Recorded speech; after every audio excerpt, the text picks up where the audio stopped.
გადავდივართ დღის წესრიგის შემდეგ საკითხზე. ფრაქცია საქართველოსთვის ინიციატივით და კითხვების საფუძველზე შემდეგი საკითხი გახლავთ საქართველოს რეგიონული განვითარების მინისტრის ბატონი კახაბერ გულედანის ინტერპელაცია. აქაც პროცედურა იგივეა, თუმცა ფრაქციამ მაცნობა რომ ისინი არ ისარგებლებენ პირველი გამოსვლის შესაძლებლობით, სადაც საკითხის დაყენება ხდება, ვინაიდან ბევრ საკითხს ეხება, რამდენიმე 20-ზე მეტი კითხვა არის. ამიტომ პირდაპირ ბატონ მინისტრს ვთხოვთ ტრიბუნასთან კითხვებზე პასუხის, ინტერპელაციის კითხვებზე პასუხის გასაცემად.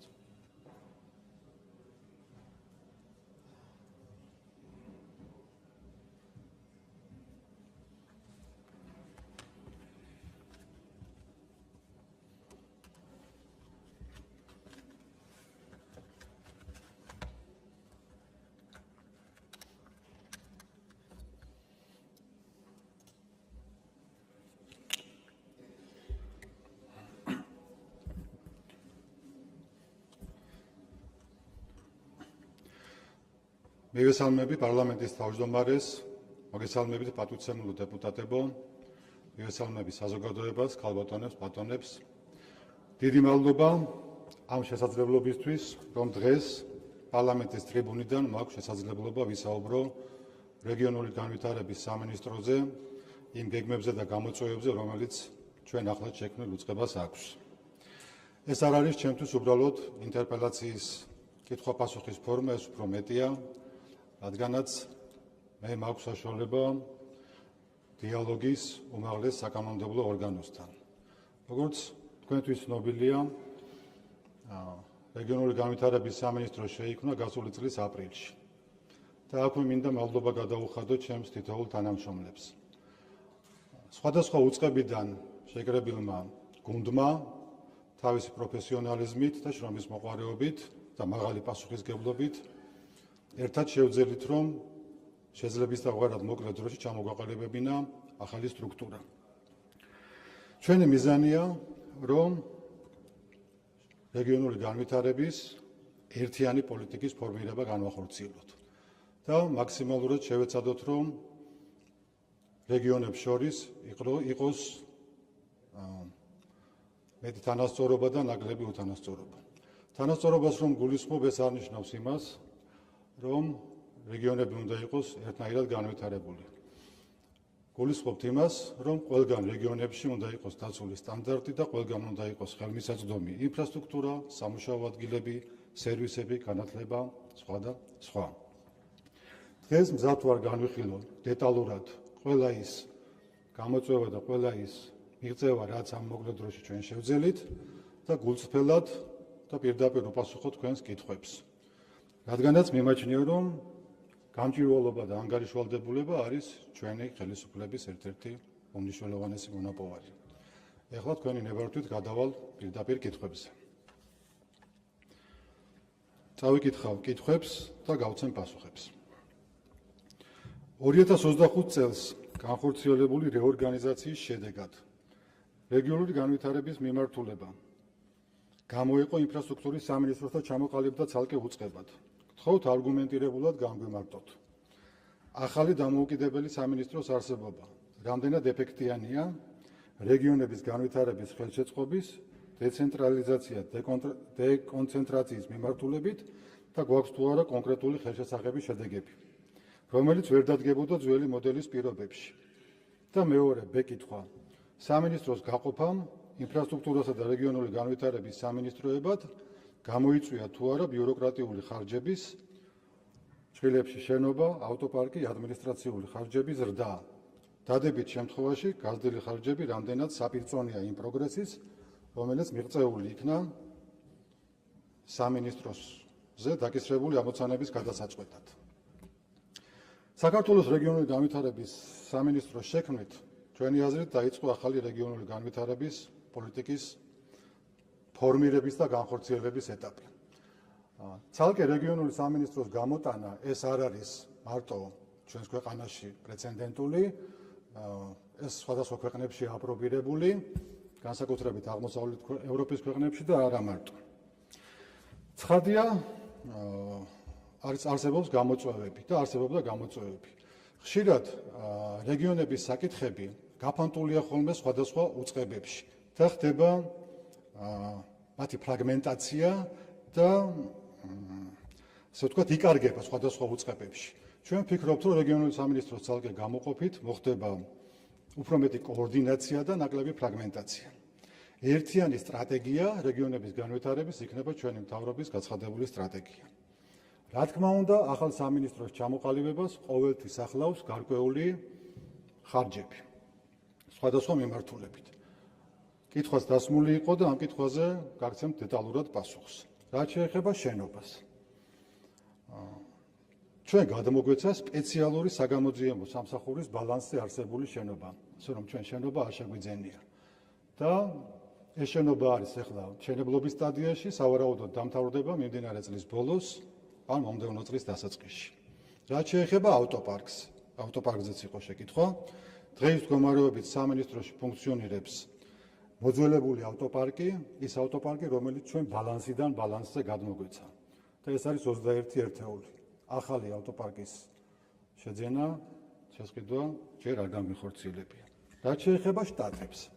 როგორც თქვენთვის ცნობილია, ჩვენი სამინისტრო შეიქმნა ინფრასტრუქტურის სამინისტროს გაყოფით და ასევე მთავრობის ადმინისტრაციიდან გადმოვიდა გარკვეული სტრუქტურები. შედეგად ჩვენ ჯამში გადმოყვა 74 საშტატო ერთეული. ამას დაემატა დამატებით 17 საშტატო ერთეული იმ ახალ ფუნქციებთან მიმართებაში, რომელიც ჩვენ სამინისტროს დაეკისრა. ეს გახლავთ შესყიდვების ნაწილი და ესიდას მოგეხსენებათ, რომ ესიდა გაუქმდა განათლების სამინისტროში და ნაწილი ფუნქციების ჩვენ გადმოგვეცა. ამაზე შემდგომ კითხვებში დაწვრილებით მოგახსენებთ. ანუ ჯამში ეს ყველაფერი რო შევკრათ არის 91 საშტატო ერთეული. დღეს მდგომარეობით ჩვენ ვართ 104 თანამშრომელი. შესაბამისად, ზრდა მოხდა 13 თანამშრომლით. კითხვაზე თუ რამდენად საპირწონე არის ეს ხარჯი და რამდენად ხელშესახები შედეგები გვაქვს, მოგახსენებთ, რომ რა თქმა უნდა, ყველაფერი შეიძლება გაზომვადი იყოს. უბრალოდ ერთ თვეში, ერთ წელში ან საშუალო ვადიან პერიოდში ერთნაირად ვერ იზომება. ჩვენ უბრალოდ უნდა ჩამოვყალიბდეთ რა შედეგს ვზომავთ და რა პერიოდში და ამის მიხედვით ვისაუბროთ. როგორც ახალი სტრუქტურის ჩამოყალიბებას, ასევე რეგიონულ განვითარებას ახლავს თავისი ეტაპები. პირველი ეტაპი ეს გახლავთ ინსტიტუციური მზაობა უწყების. სამინისტროს სტრუქტურა, ძირითადი საკადრო პოზიციების შევსება, უფლებამოსილებათა მკაფიოდ განაწილება და საბაზისო დოკუმენტებზე მუშაობა. ჩვენ ეს ეტაპი უკვე გავიარეთ და გადავლახეთ. თუმცა ეს არის ეტაპი არა რეგიონებში, არამედ სამინისტროში. რაც შეეხება მეორე ეტაპს. მეორე ეტაპი ეს გახლავთ პოლიტიკის ფორმირება და პროგრამების შემუშავება. ეს არის საკანონმდებლო ბაზის გადახედვა, შემუშავება, განვითარების დოკუმენტები, სტრატეგია, პროგრამები, სამოქმედო გეგმები, კონსულტაციები მუნიციპალიტეტებთან, სამინისტროებთან და სხვა ჩართულ უწყებებთან. დღეს ჩვენ ამ ეტაპზე ვართ და ამ საკითხებს შემდგომში კონკრეტულად მივუბრუნდები. კიდევ არის რამოდენიმე ეტაპი. ეს გახლავთ ეტაპები, რომელიც უკვე რეალურ შედეგებს გვაჩვენებს და რეალურ ცვლილებებს, რომელსაც მინიმუმ საშუალოვადიანი პერიოდი ჭირდება, დაახლოებით 3-5 წელი. ამ ეტაპების ზედმიწევნით გავლის გარეშე რეალურ შედეგებზე რეგიონების განვითარების კუთხით საუბარი ალბათ პოპულიზმი იქნებოდა. ეხლა დაუბრუნდები იმ ეტაპს, რა ეტაპზე ჩვენი სამინისტროა და რა ძირითადი გამოწვევები გვაქვს დღეის მდგომარეობით. პირველი, მუშაობთ რეგიონული განვითარების კანონ პროექტზე. ეს კანონ პროექტი განსაზღვრავს და სამართლებრივად დააფიქსირებს, რას ნიშნავს რეგიონი განვითარების მიზნებისთვის. კანონის შექმნის ერთიან ჩარჩოს რეგიონების განვითარების სტრატეგიისთვის. შექმნის საფუძველს მიზნობრივი პროგრამების განხორციელებისთვის. გამოკვეთს რეგიონებისთვის საჭიროებებს და გადაანაწილებს პასუხისმგებლობებს. დაგვანახებს ცალკეული რეგიონის პოტენციალს. შეამცირებს დამოკიდებულებას ცენტრზე, ცენტრალურ ხელისუფლებაზე და გაზრდის დეცენტრალიზაციას. ასევე რეგიონული განვითარების კანონი კარგია დონორებისთვის და ინვესტიციების მოსაზიდად, რადგანაც დონორებს ყოველთვის აქვთ ესეთი მიდგომა, რომ მათ ჭირდებათ საკანონმდებლო ჩარჩო და კონკრეტული სტრატეგიები განვითარებისათვის. ყოველივე ზემოაღნიშნულიდან გამომდინარე, ჩვენ ვფიქრობთ, რომ პოლიტიკას გადავიყვანთ ფრაგმენტული ჩარევებიდან სისტემურ, პროგრამულ და შედეგებზე ორიენტირებულ მოდელზე. კანონპროექტი უკვე მომზადებული გვაქვს და მისი განხილვა დაიწყება უწყებებში. შევეცდებით, რაც შეიძლება მალე შემოვიდეს ეს დოკუმენტი საკანონმდებლო ორგანოში, პარლამენტში განსახილველად. მეორე მნიშვნელოვანი პროექტი, რაზეც მუშაობთ, ეს გახლავთ მუნიციპალიტეტის გრძელვადიანი გეგმები. დღეს მუნიციპალიტეტები მუშაობენ ერთწლიანი, მოკლევადიანი გეგმით. ერთწლიანი გეგმები მიბმულია ერთწლიან ბიუჯეტის ციკლზე. რეაგირებს გადაუდებელ დღევანდელ საჭიროებებზე. აგებულია პრინციპზე, რაც გვაქვს, იმას ვხარჯავთ. ნდობა ნაკლებია ინვესტორებისთვის და დონორებისთვის. მოქალაქეებისთვის შედარებით ნაკლებად გასაგებია, რადგანაც მათ უფრო გრძელვადიანი გეგმები აინტერესებთ. ჩვენ ვფიქრობთ, რომ უნდა გადაეწყონ მუნიციპალიტეტები გრძელვადიან გეგმებზე. და რა უპირატესობა აქვს ამას? გრძელვადიან გეგმებში უფრო ნათლად არის წარმოჩენილი მუნიციპალიტეტის მისაღწევის შედეგები. პროექტები მიდის ლოგიკურ ჯაჭვად. ნაკლებია სპონტანურობა, დატოვება, მიტოვების და მსგავსი რისკები. პრიორიტეტები არის კაფიო და განჭვრეტადი გრძელვადიან გეგმებში. სტაბილურობა მეტია, ვინაიდან ინფრასტრუქტურა, ვინაიდან ტურიზმი, ადამიანური კაპიტალი ერთ წელიწადში არ იქმნება. ამცირებს მიდგომას, რომ ახალმა მერმა ყველაფერი თავიდან უნდა დაიწყოს. ასევე მეტია ინსტიტუციური მახსოვრობა. მეტია საიმედოობა დონორებისთვის და საფინანსო ორგანიზაციებისთვის, რადგანაც ყველა კითხულობს, რა მიზანია მუნიციპალიტეტს გრძელვადიან პერსპექტივაში. მოქალაქეებისთვის უფრო კომფორტულია, რადგანაც პასუხობს კითხვას, როგორ ვითარდება და როგორი იქნება ჩვენი მუნიციპალიტეტი გრძელვადიან პერიოდში. და საბოლოოდ ზრდის პასუხისგებლობას როგორც ცენტრისთვის და ცენტრალური ხელისუფლებისთვის, ასევე მუნიციპალიტეტებისთვის და მოქალაქეებისთვის. ყოველივე ზემოაღნიშნულიდან გამომდინარე, ჩვენ ბოლო პერიოდში ვემუშავებით მუნიციპალიტეტებს ამ კუთხით. ეს პროცესი დავიწყეთ პრემიერ-მინისტრის ინიციატივით. შევხვდით მუნიციპალიტეტის მერებს და მერებმაც გამოთქვეს მზაობა ითანამშრომლონ და მოამზადონ შესაბამისი პროექტები.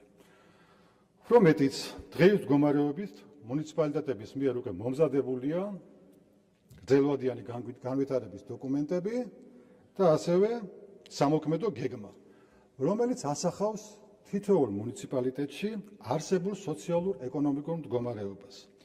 იდენტიფიცირებულია ის საჭიროებები, რაც მათ ჭირდებათ განვითარებისათვის. შეიძლება ითქვას, რომ განახორციელეთ ამ მიმართულებით ინვეს მუნიციპალიტეტების პასპორტიზაცია. რასაკვირველია ყველა საჭიროებას, რაც მუნიციპალიტეტს ჭირდება. ადგილობრივი თვითმმართველობა თავისი რესურსით, თავისი ფინანსური რესურსით ვერ მოერევა. ამისათვის საჭიროა, რომ დარგობრივმა სამინისტროებმა, დარგობრივმა უწყებებმა გაიარონ ეს მუნიციპალიტეტის საჭიროებები და მათი სამომავლო გეგმების სინქრონიზება მოხდეს მუნიციპალიტეტის გრძელვადიან გეგმებთან მიმართებაში. როგორც მოგახსენეთ, ჩვენ მუნიციპალიტეტების დონეზე უკვე ნამუშევარი ვართ და ეხლა იწყება ის ეტაპი, როდესაც სამოქმედო გეგმები განსახილველად უნდა გადავცეთ სამინისტროებს, დარგობრივ სამინისტროებს. შემდგომში უკვე მოხდება კიდევ ერთხელ შეჯერება საჯარო განხილვები მოსახლეობასთან ამ სამოქმედო გეგმის და საბოლოოდ საკრებულოში წარდგენა. ჩვენ რეგიონული განვითარების სამინისტრო სრულად ვართ ჩართული ამ პროცესში, როგორც მეთოდოლოგიური მხარდაჭერის კუთხით, ასევე ვახორციელებთ პროცესების ფასილიტაციას და რა თქმა უნდა ცენტრალურ და ადგილობრივ ხელისუფლებას შორის კოორდინაციას. მესამე, რაც ამ მოკლე პერიოდში შევძელით. სამინისტროს გაყოფის ერთ-ერთი მიზეზი გახლავთ და ერთ-ერთი ამოცანა ის, რომ ბოლო პერიოდში მნიშვნელოვნად გაიზარდა მუნიციპალიტეტების შემოსავლები. მხოლოდ DGG-ს განაწილების პრინციპით 2025 წელს 2 მილიარდ ლარზე მეტი მიიღეს მუნიციპალიტეტებმა, რაც თითქმის ორჯერ აღემატება წინა წლების შესაბამის მაჩვენებელს. საჭიროა, რომ ეს რესურსები მიმართული იყოს ისეთ პროექტებზე, რომელიც არის ეფექტური და ხარჯ-ეფექტური. აღნიშნულიდან გამომდინარე, ჩვენ სამინისტროს დაევალა, რომ მუნიციპალიტეტებმა ტენდერის გამოცხადებამდე მოგვაწოდონ ინფორმაცია თუ როგორ რაპირობებით აცხადებენ ტენდერებს და ჩვენ მათ გავუწიოთ მეთოდოლოგიური მხარდაჭერა და ნახოთ, რამდენად მოქმედ კანონმდებლობასთან არის შესაბამისობაში მათ მიერ გამოცხადებული ტენდერები. მხოლოდ გასულ წელს ამ კუთხით ჩვენ გავიარეთ 5000-ზე მეტი სატენდერო დოკუმენტაცია და ამ კუთხით ტენდერის გამოცხადებამდე დაიზოგა 13 მილიონ ლარზე მეტი. კაფეოდ მინდა განვაცხადო, რომ ჩვენ მეთოდოლოგიური მხარდაჭერის იქით მუნიციპალიტეტებთან სხვა პროცედურებში არ შევდივართ. როგორც კი დოკუმენტაცია შესაბამისობაში იქნება მოქმედ კანონმდებლობასთან, აქ უკვე იწყება მუნიციპალიტეტის პოზიციონირება და ისინი აცხადებენ ტენდერებს და შემდეგ აფორმებენ კონტრაქტებს და ასე შემდეგ და ასე შემდეგ. მეოთხე განათლების სამინისტროსთან მიმართებაში. მეოთხე ღონისძიება, რასაც ვაკეთებთ ამ ბოლო პერიოდში. განათლების სამინისტროში განხორციელებული რეორგანიზაციის შედეგად გაუქმდა SIP საგანმანათლებლო და სამეცნიერო ინფრასტრუქტურის სააგენტო, ეგრეთ წოდებული ESIDA. შედეგად მოხდა უფლებამოსილებების გადანაწილება. პოლიტიკის ნაწილი დარჩა განათლების სამინისტროში, ინფრასტრუქტურა, ახალი ობიექტების მშენებლობა. პოლიტიკა დარჩა განათლების სამინისტროში, ინფრასტრუქტურა, ახალი სკოლების მშენებლობა ინფრასტრუქტურის სამინისტროში, მცირე რემონტების და ტრანსპორტირების საკითხების დელეგირება მოხდა რეგიონული განვითარების სამინისტროზე. და ჩვენ შესაბამისად დეცენტრალიზაციის ფარგლებში ამ უფლებების დელეგირება მოვახდინეთ მუნიციპალიტეტებზე. შესაბამისად ვახორციელებთ დარგობრივი ზედამხედველობის ფარგლებში დელეგირებული უფლებამოსილების კანონის დაცვით და ჯეროვნად განხორციელებას. მუნიციპალიტეტებიდან ვიღებთ საჭირო ინფორმაციას და განათლების სამინისტროსთან ერთად ვსახავთ პრიორიტეტებს პოლიტიკის ნაწილში. აი ეს გახლავთ ის ხელშესახების შედეგები, რომელიც კითხვაში იყო დასმული, თუ რით იყო დაკავებული რეგიონული განვითარების სამინისტრო ამ მოკლე ვადაში. შემდეგი კითხვა.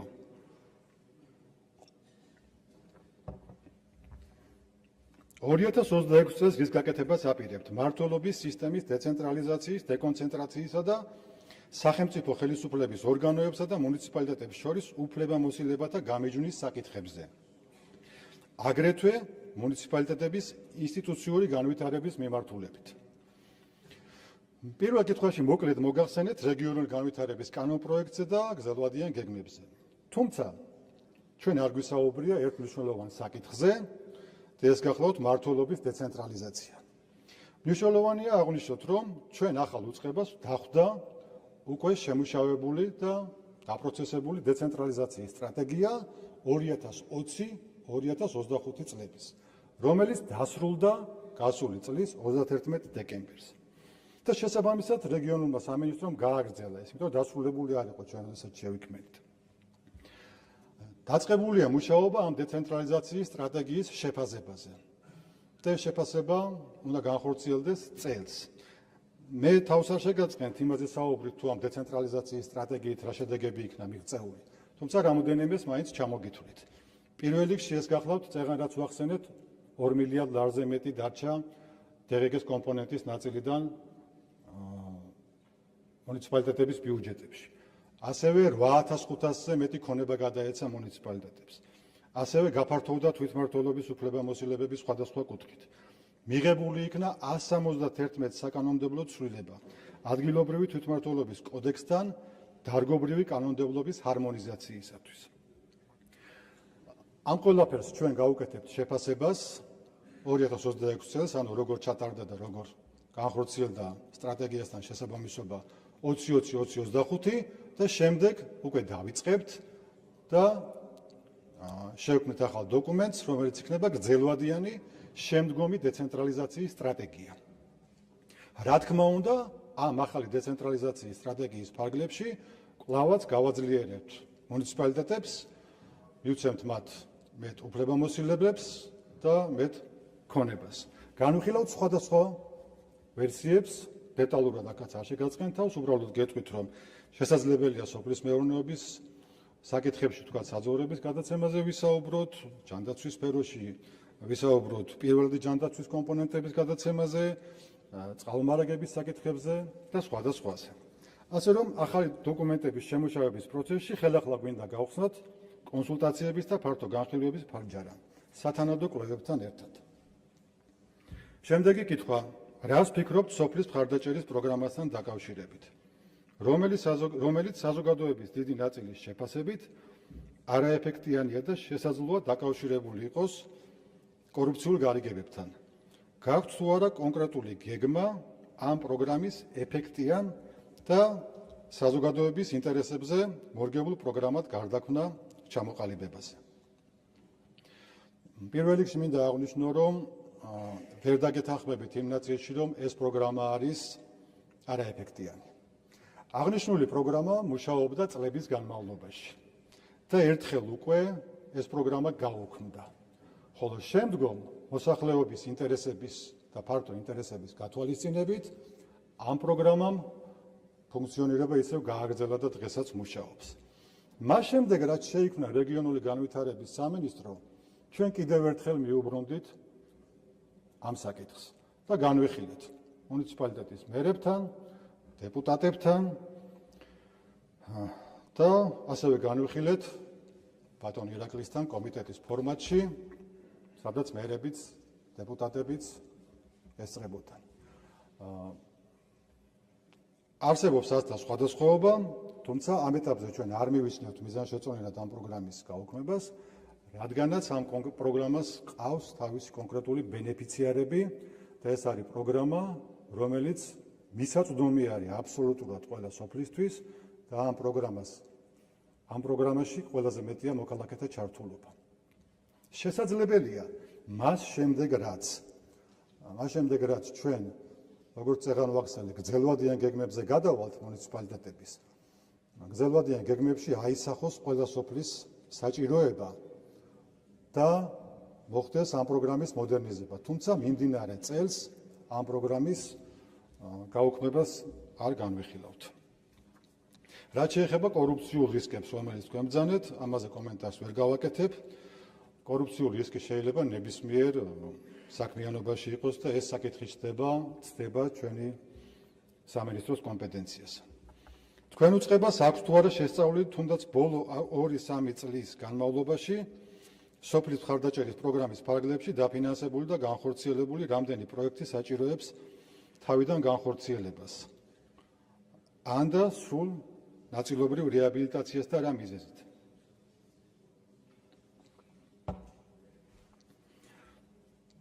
ანალოგიური ხასიათის კითხვა დასმული არის შემდეგ კითხვებში კონკრეტულად მერვეში და შევეცდები, რომ ერთიანად გავცე პასუხი. პირველ რიგში მინდა განვაცხადო, რომ მოქმედი კანონმდებლობით კაფიოდ არის გამიჯნული სახელმწიფო ხელისუფლების და ადგილობრივი თვითმმართველობის უფლებამოსილებები. ამ კითხვაში სუსტად, მაგრამ მაინც იგრძნობა, რომ ახალ სამინისტროს განეხილავთ როგორც ზედამხედველს მუნიციპალიტეტებზე. მინდა დაგარწმუნოთ, რომ ჩვენ არ ვართ ზედამხედველები. ჩვენ ვართ პარტნიორები მუნიციპალიტეტებისთვის და ცენტრალური ხელისუფლებიდან ვახორციელებთ მათ ინსტიტუციურ მხარდაჭერას და ადვოკატირებას. ყოველწლიურად მუნიციპალიტეტებში ნაწილდება დაახლოებით 9 მილიარდი ლარი. 9 მილიარდი ლარიდან 1000-ზე მეტი პროგრამა მიდის რეგიონალურ ფონდებში პროექტებზე და დაახლოებით 5000 სოფლის მხარდაჭერის 4000 სოფლის მხარდაჭერის პროგრამაზე. რეგიონული განვითარების სამინისტრო სამთავრობო კომისიის ეგიდით ანაწილებს ამ რესურსებს მუნიციპალიტეტების მოთხოვნის და საჭიროების მიხედვით. შემდგომში უკვე ჩვენ ვახორციელებთ მონიტორინგს დოკუმენტაციის გამართულობაზე, კანონთან შესაბამისობაზე. აი ამის შემდეგ იწყება მუნიციპალიტეტის უფლებამოსილებები. დაწყებული ტენდერის ჩატარებიდან ამ ობიექტის ექსპლუატაციაში მიღებამდე. სამინისტროს, რეგიონული განვითარების სამინისტროს არ აქვს არც უფლება და არც შესაბამისი რესურსი შეამოწმოს ათასობით მიმდინარე წელს და წინა წელს ჩატარებული პროექტები. ამისთვის არსებობს შესაბამისი საზედამხედველო კომპანიები, რომელთაც თავიანთი კომპეტენცია დადასტურებული აქვს აკრედიტაციის ეროვნულ ცენტრთან. მუნიციპალიტეტებს მათთან აქვს დადებული ხელშეკრულებები და საზედამხედველო კომპანია არის ვალდებული შეამოწმოს პროექტების ხარისხი. საზედამხედველო კომპანიის მიერ დადასტურებული და მუნიციპალიტეტის ექსპლუატაციაში მიღებული ობიექტი ჩვენთვის უკვე არის ობიექტი, რომელიც ხარისხიანად არის შესრულებული. და შემდეგ ამ ობიექტს თუ რამე პრობლემები აქვს, მოქმედებს კიდევ საგარანტიო ვადები. მიუხედავად ზემოაღნიშნულისა, რაც მე გითხარით, როგორც მოგახსენეთ, 5000-მდე პროექტი ხორციელდება წელიწადში და ცხადია, არსებობს კითხვები ხარისხთან მიმართებაში. და ამ კითხვებს ჩვენ არ გაურბივართ და ვახორციელებთ პრევენციულ ღონისძიებებს პროექტების ხარისხთან მიმართებაში, რაზეც მოგახსენებთ. შექმნის დღიდან ჩვენ გვქონდა არაერთი შეხვედრა აკრედიტაციის ცენტრთან, ასევე გვქონდა რამოდენიმე შეხვედრა საზედამხედველო კომპანიებთან და შედეგად მინდა გითხრათ, რომ მნიშვნელოვნად გაუმჯობესებულია და გაძლიერებული არის მონიტორინგი ინფრასტრუქტურულ პროექტებზე. ასევე შედეგად გვაქვს ის, რომ რამოდენიმე საზედამხედველო კომპანიას შეუწყდა აკრედიტაცია. რამდენადაც ჩემთვის ცნობილია, საზედამხედველო კომპანიებმა გააძლიერეს პერმანენტული ზედამხედველობა და ხარისხის კონტროლი. უფრო მეტიც, ჩვენი ინიციატივით მუნიციპალიტეტის მიერ საზედამხედველო მომსახურების შესყიდვის პროცესში ჩვენი თხოვნის საფუძველზე ჩაერთო კონკურენციის და მომხმარებელთა დაცვის სააგენტო, რომელიც თავის მხრივ სწავლობს შესაძლო დარღვევებს. თქვენ უწყებას აქვს თუ არა შესწავლილი და გაანალიზებული თუნდაც ბოლო წლებში სოფლის მხარდაჭერის პროგრამის ფარგლებში გამოყოფილი 10 მილიონი ლარის აუთვისებლობის მიზეზი.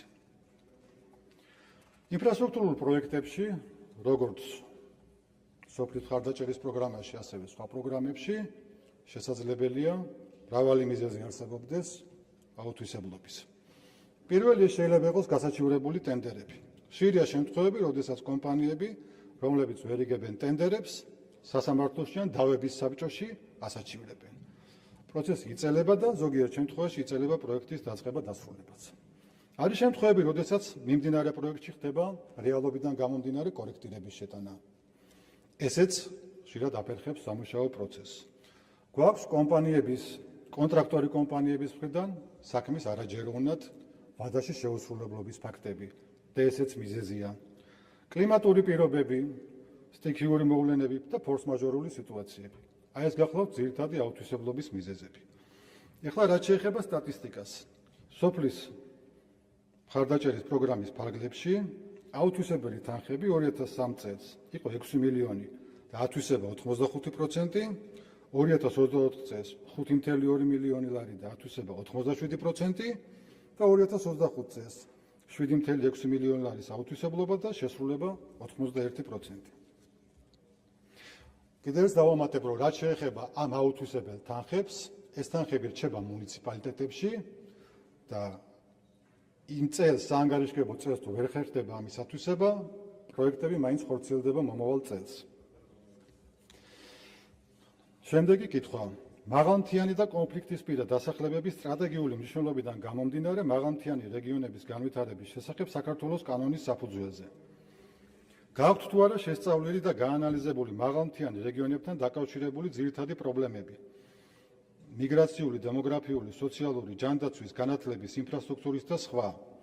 განიხილავთ თუ არა ახალი სახელმწიფო მიზნობრივი პროგრამების და პროექტების შემუშავებას, ან არსებული პროგრამების შეცვლას უფრო მოქნილი და ეფექტური მოდელებით. ასეთის არსებობის შემთხვევაში, რომელი პროგრამებია უკვე შემუშავებული, ან რომელზე მუშაობთ და იგეგმება თუ არა მათი ცვლილება 2026 წელს. აღნიშნულ საკითხთან დაკავშირებით. ძირითადი პრობლემები საფუძვლიდან შესწავლილია და დამტკიცებულია საქართველოს მაღალმთიანი განვითარების დასახლებების განვითარების 2024-2030 წლების სტრატეგიით. ამ სტრატეგიის შესაბამისად შემუშავებულია 2024 და 2026 წლების სამოქმედო გეგმა, რომელიც მოიცავს სხვადასხვა სექტორულ პრიორიტეტებს.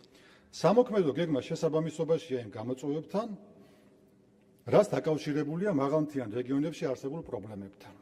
ჯერ უნდა დასრულდეს 2024 წლის სამოქმედო გეგმა, დასრულების შემდეგ მოხდება მისი შეფასება და შეიქმნება ახალი 2026-2030 წლის გეგმები. ცნობისათვის ამ სამოქმედო გეგმის ფარგლებში განხორციელდა უკვე არაერთი პროექტი, კერძოდ მოხდა 20-მდე სკოლის სრული რეაბილიტაცია, აშენდა 10-მდე ბაღი, გაიხსნა ამბულატორიები და რა თქმა უნდა, ეს ძალიან მნიშვნელოვანია, იმიტომ რომ სკოლა და ექიმი სადაც არის, იქ ოჯახების დამაგრება არ ხერხდება. ასევე განხორციელდა მეწარმოების მხარდამჭერი ღონისძიებები და მიკრომეწარმოების მხარდამჭერი სახელმწიფო პროგრამის ფარგლებში დაფინანსდა 406 ბენეფიციარი. ასევე სამეურნეო ტექნიკის შეძენისათვის მაღალმთიანში მცხოვრებ ფერმერებისათვის 3588 ბენეფიციარს გაუფორმდა ხელშეკრულება. გრძელდება საგზაო ინფრასტრუქტურის რეაბილიტაცია და მშენებლობა, წყალმომარაგების სისტემების მოწყობა და სხვა საბაზო ინფრასტრუქტურული პროექტები, რომელმაც ხელი უნდა შეუწყოს მაღალმთიან დასახლებებში მოსახლეობის დამაგრებას. სამინისტრო სტრუქტურაში გათვალისწინებული მთის რეგიონების სტრატეგიული განვითარების საკოორდინაციო საბჭოს არსებობა. რამდენჯერ შეიკრიბა აღნიშნული საბჭო 2025 წელს. რა კონკრეტული გადაწყვეტილებები მიიღო, რომელმაც უკვე მოახდინეს რეალური გავლენა მთაში მცხოვრები მოსახლეობის სოციალურ-ეკონომიკურ მდგომარეობაზე. ამ საკითხთან დაკავშირებით მოგახსენებთ, რომ საბჭო მთავრობის ადმინისტრაციაში სტრუქტურული ერთეულის სახით არსებობდა და ამგვარი ფორმით მოხდა მისი ინტეგრირება ჩვენი რეგიონული სამინისტროს სტრუქტურაშიც. ის წარმოადგენს სტრუქტურულ ერთეულს და საქმიანობს ყოველდღიურად უწყვეტ რეჟიმში, დებულებით და მოქმედი კანონმდებლობით განსაზღვრული უფლებამოსილების ფარგლებში. მათ შორის მაღალმთიანი დასახლების პრობლემატიკითაა შესწავლილი და შესაბამის წინადადებებს წარმოადგენს. თუ გაქვთ შესწავლილი, ეს გახლავთ მეორე კითხვა, რომელზეც მე ვთქვი, რომ მეოთხე კითხვასთან ერთად გავაერთიანებთ, მაინც წავიკითხავ. თუ გაქვთ შესწავლილი, თუნდაც ბოლო 3-5 წლის განმავლობაში არაფერს ვამბობთ უფრო ძველ პროექტებზე. მთის ფონდიდან დაფინანსებული და განხორციელებული რამდენი პროექტი სჭირდება თავიდან გაკეთება. ანდა სრულად ნაწილობრივი რეაბილიტაცია და რატომ? ამ კითხვაზე მოგახსენებთ, რომ ხარისხთან დაკავშირებულ საკითხებზე ჩვენ არაერთი კომუნიკაცია გქონია როგორც აკრედიტაციის ცენტრთან, ასევე სადამხმდელო კომპანიებთან, მუნიციპალიტეტებთან და გითხარით რა პრევენციული ღონისძიებები გავაკეთეთ. თუმცა აქვე გაგიზიარებთ ბოლო 3 წლის განმავლობაში მიღებულ ინფორმაციას, სტატისტიკას, მთის ფონდის ფარგლებში ბოლო 3 წლის განმავლობაში დაფინანსდა 122 პროექტი, თანხით 50,5 მილიონი ლარი, აქედან დასრულდა 109 პროექტი, 44,6 მილიონი ლარის, მიმდინარეობს 12 პროექტი 5,6 მილიონი ლარით და ვერ დაკონტრაქტდა ერთი პროექტი 300,000 ლარით. თუ გაქვთ შესწავლილი და გაანალიზებული, თუნდაც ბოლო წლის განმავლობაში მთის ფონდიდან გამოყოფილი 10 მილიონი ლარის ათვისება რატომ ვერ მოხერხდა და რა მიზეზით? მთის ფონდის ფარგლებში ცენტრალური ბიუჯეტიდან ინფრასტრუქტურის მიმართულებით ყოველწლიურად იხარჯება 15 მილიონი ლარი. ბოლო 3 წლის განმავლობაში მთის ფონდიდან გამოყოფილი თანხების ათვისების საკასო მაჩვენებლებს მოგახსენებთ. 2023 წელი ათვისება 84%, აუთვისებელი თანხა 3,1 მილიონი ლარი. 2024 წელი ათვისება 93%, აუთვისებელი თანხა 1,1 მილიონი ლარი.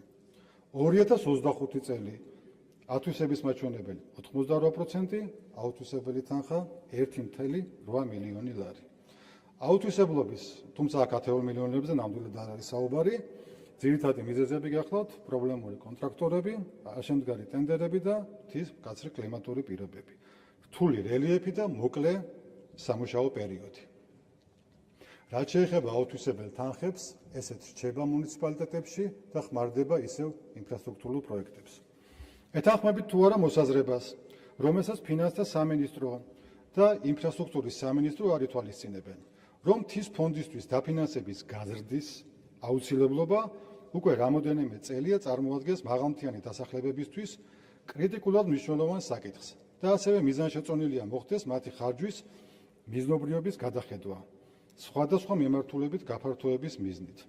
როგორც ზემოთ აღვნიშნე, მაღალმთიანი დასახლებების მხარდაჭერა სახელმწიფოს სტრატეგიულ პრიორიტეტს წარმოადგენს და აღნიშნული მიმართულება ხორციელდება როგორც საკანონმდებლო ჩარჩოს, ასევე დამტკიცებული სტრატეგიული დოკუმენტის ფარგლებში.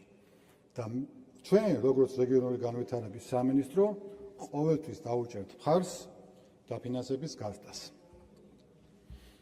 მე-11 კითხვა. რეგიონებში განსახორციელებელი პროექტების ფონდიდან გამოყოფილი თანხების რამდენი პროცენტია ათვისება საკასო შესრულებით 2025 წელს.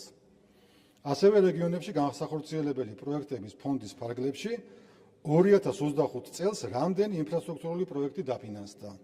მათ შორის სრულად რამდენი პროექტი დასრულდა საკასო და ფაქტიური შესრულების თანხმედრის პრინციპით. რამდენი გადავადდა, რამდენი ვერ შესრულდა, ან უხარისხოდ შესრულდა, ან უპასუხისმგებლოდ შესრულებული სამუშაოების გამო რამდენ პროექტზე შეწყდა ხელშეკრულება. 2025 წელს რეგიონებში განსახორციელებელი პროექტების ფონდიდან გამოიყო 488 მილიონი ლარი. 490 მილიონი ლარი. ხოლო საკასო შესრულებამ შეადგინა 488,1 მილიონი ლარი, რაც გამოყოფილი თანხის 99,6%-ია. დაფინანსდა 1123 ინფრასტრუქტურული პროექტი. საკასო და ფაქტიური შესრულება თანხმედრის პრინციპით შეადგენს 467 მილიონ ლარს, რაც გამოყოფილი თანხის 95%-ია. ანუ რომ განვარტო, თანხა მუნიციპალიტეტამდე მივიდა 99,6% და ათვისება მოხდა 95%. უნდა აღინიშნოს, რომ 2025 წელს რეგიონებში განსახორციელებელი პროექტის ფონდის ფარგლებში მოხდა დაგეგმილზე 60 მილიონი ლარით მეტი სამუშაოების შესრულება, რისთვისაც ფინანსთა სამინისტროს მიერ დამატებით იქნა თანხები გამოყოფილი. სტატისტიკა 2025 წლის 31 დეკემბრის მდგომარეობით დასრულდა 1052 პროექტი. გამოყოფილი თანხა 453 მილიონი ლარი. სამუშაოები მიმდინარეობს 66 გარდამავალ პროექტზე. გამოყოფილი თანხით 36 მილიონი ლარი. ხელშეკრულება შეწყდა 5 პროექტზე. თანხით 270,000 ლარი. მოგახსენებთ, რომელ პროექტებზე შეწყდა თანხა? ეს არის ონის სოფელ უწერაში ადმინისტრაციული შენობის ეზოს-შემოღობა 44,000 ლარი, ბოლნისში საგზაო სამუშაოები 50,000 ლარი, ასევე ბოლნისში ვაჟა-ფსაველას ქუჩაზე საგზაო სამუშაოები 51,000 ლარი, ისევ ბოლნისში ჩოლოყაშვილის ქუჩაზე გზის მოწყობის სამუშაოები 54,000 ლარი და ასევე ბოლნისში დიმა ლაზარეიშვილის ქუჩის შიდა საავტომობილო გზის სამუშაოები 70,000 ლარი. შემდეგი კითხვა: ეთანხმებით თუ არა მოსაზრებას, რომ მოქმედი რეგიონული პოლიტიკა ვერ უმკლავდება რეგიონებისა და სოფლად არსებულ უკიდურესად მძიმე სოციალურ პრობლემებს და საჭიროებს ფუნდამენტალურ გადახედვას.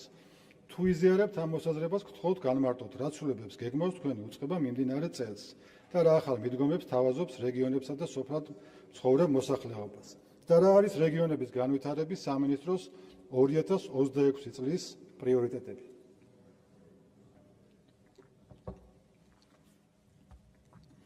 ცალსახად არ ვეთანხმებით, რომ რეგიონული განვითარების ცალსახად არ ვეთანხმებით ამ მოსაზრებას. რეგიონული განვითარების პოლიტიკა ეს გახლავთ ზოგადად ქვეყნის სოციალურ-ეკონომიკური განვითარების შემადგენელი ნაწილი. თუ გადავხედავთ მაჩვენებლებს, რეგიონში გვაქვს უპრეცედენტო ეკონომიკური ზრდა. პირველად ისტორიაში ეკონომიკა 25 წელს გადააჭარბა 100 მილიარდ ლარს. გასულ წელს ასევე მივაღწიეთ საბიუჯეტო დეფიციტის ისტორიულ მინიმუმს და მან შეადგინა მთლიანი შიდა პროდუქტის 1,4%. ეს ყველაფერი მეტყველებს იმაზე, რომ მთავრობას და ქვეყნის კურსი არის სწორი. რაც შეეხება უშუალოდ პრიორიტეტებს, ჩვენი სამინისტროს პრიორიტეტებზე მე ზემოთ პირველ და მეორე კითხვაში დაწვრილებით მოგახსენეთ. სწორად მიგაჩნიათ თუ არა მოსაზრება, რომ რეგიონული განვითარების სამინისტრო ცალკე დამოუკიდებელ უწყებად, ეს მე-13 კითხვაა, ჩამოყალიბების შემდეგ ცენტრალური და ბიუჯეტიდან მუნიციპალიტეტებისთვის გამოყოფილი დაფინანსების ძირითადი ნაწილი სრულად არ უნდა იხარჯებოდეს მხოლოდ ინფრასტრუქტურულ პროექტებზე. მით უმეტეს ხშირ შემთხვევებში ისეთ ინფრასტრუქტურულ პროექტებზე, რომელიც არ იძლევა არანაირ არც ეკონომიკურ, არც სოციალურ და არც საზოგადოებრივ ეფექტს. ასევე ეთანხმებით თუ არა მოსაზრებას, რომ მუნიციპალიტეტებისთვის ცენტრალური ბიუჯეტიდან გამოყოფილი თანხები უნდა დაიხარჯოს სხვადასხვა მიმართულების დასაფინანსებლად, აგრარული, გარემოსდაცვითი, ენერგეტიკული და სატრანსპორტო და ასე შემდეგ. ეს გახლდათ მე-13 კითხვა და ამას გადავაბავ მე-14 კითხვას, იმიტომ რომ გავს ერთმანეთს თვისობრივად. მე-14 კითხვა ეთანხმებით თუ არა მოსაზრებას, რომ რეგიონული განვითარების სამინისტროს დამოუკიდებელ უწყებად ჩამოყალიბების პირობებში მუნიციპალიტეტებისთვის ცენტრალური ბიუჯეტიდან გამოყოფილი დაფინანსების დაგეგმვა და კოორდინაცია უნდა ეფუძნებოდეს არა მხოლოდ ინფრასტრუქტურის განვითარებას, არამედ რეალურ სოციალურ-ეკონომიკურ ეფექტზე ორიენტირებულ პროგრამებს და პროექტებს, როგორიცაა მეწარმეობის მხარდაჭერა, დასაქმება, ინვესტიციების სტიმულირება. თქვენი ნებართვით ერთიანად მოგახსენებთ პასუხს. პირველ რიგში ვერ დაგეთანხმებით იმაში, რომ განხორციელებული ინფრასტრუქტურული პროექტები არანაირ სოციალურ-ეკონომიკურ ეფექტს არ იძლევა. რეგიონული განვითარებისთვის საციცოცხლოდ არის მნიშვნელოვანი ინფრასტრუქტურის განვითარება და ის, რომ საბაზო ინფრასტრუქტურა მინიმუმ უზრუნველყოფილი იყოს ყველა მუნიციპალიტეტში. დაგეთანხმებით იმაში, რომ რეგიონული განვითარება მხოლოდ ინფრასტრუქტურული პროექტები არ არის. შესაბამისად, რეგიონების განვითარება და მათ შორის სოციალურ-ეკონომიკური უთანასწორობის შემცირება საჭიროებს რესურსების დივერსიფიკაციას და ინტეგრირებულ მიდგომებს. სწორედ ამ პრინციპებზე არის დაფუძნებული ჩვენს მიერ მომზადებული რეგიონული განვითარების კანონ-პროექტი. მე-15. რამდენად მიზანშეწონილად მიგაჩნიათ, რომ რეგიონული განვითარების სამინისტროს საქმიანობის ეფექტიანობის კიდევ უფრო მეტად გაზრდის მიზნით და ფუნქციონირებისათვის სხვადასხვა სამინისტროებიდან და უწყებებიდან განხორციელდეს უფლებამოსილებების გადმოცემა. მიზანშეწონილად თუ მიგაჩნიათ, რომელ უფლებამოსილებებს გულისხმობთ.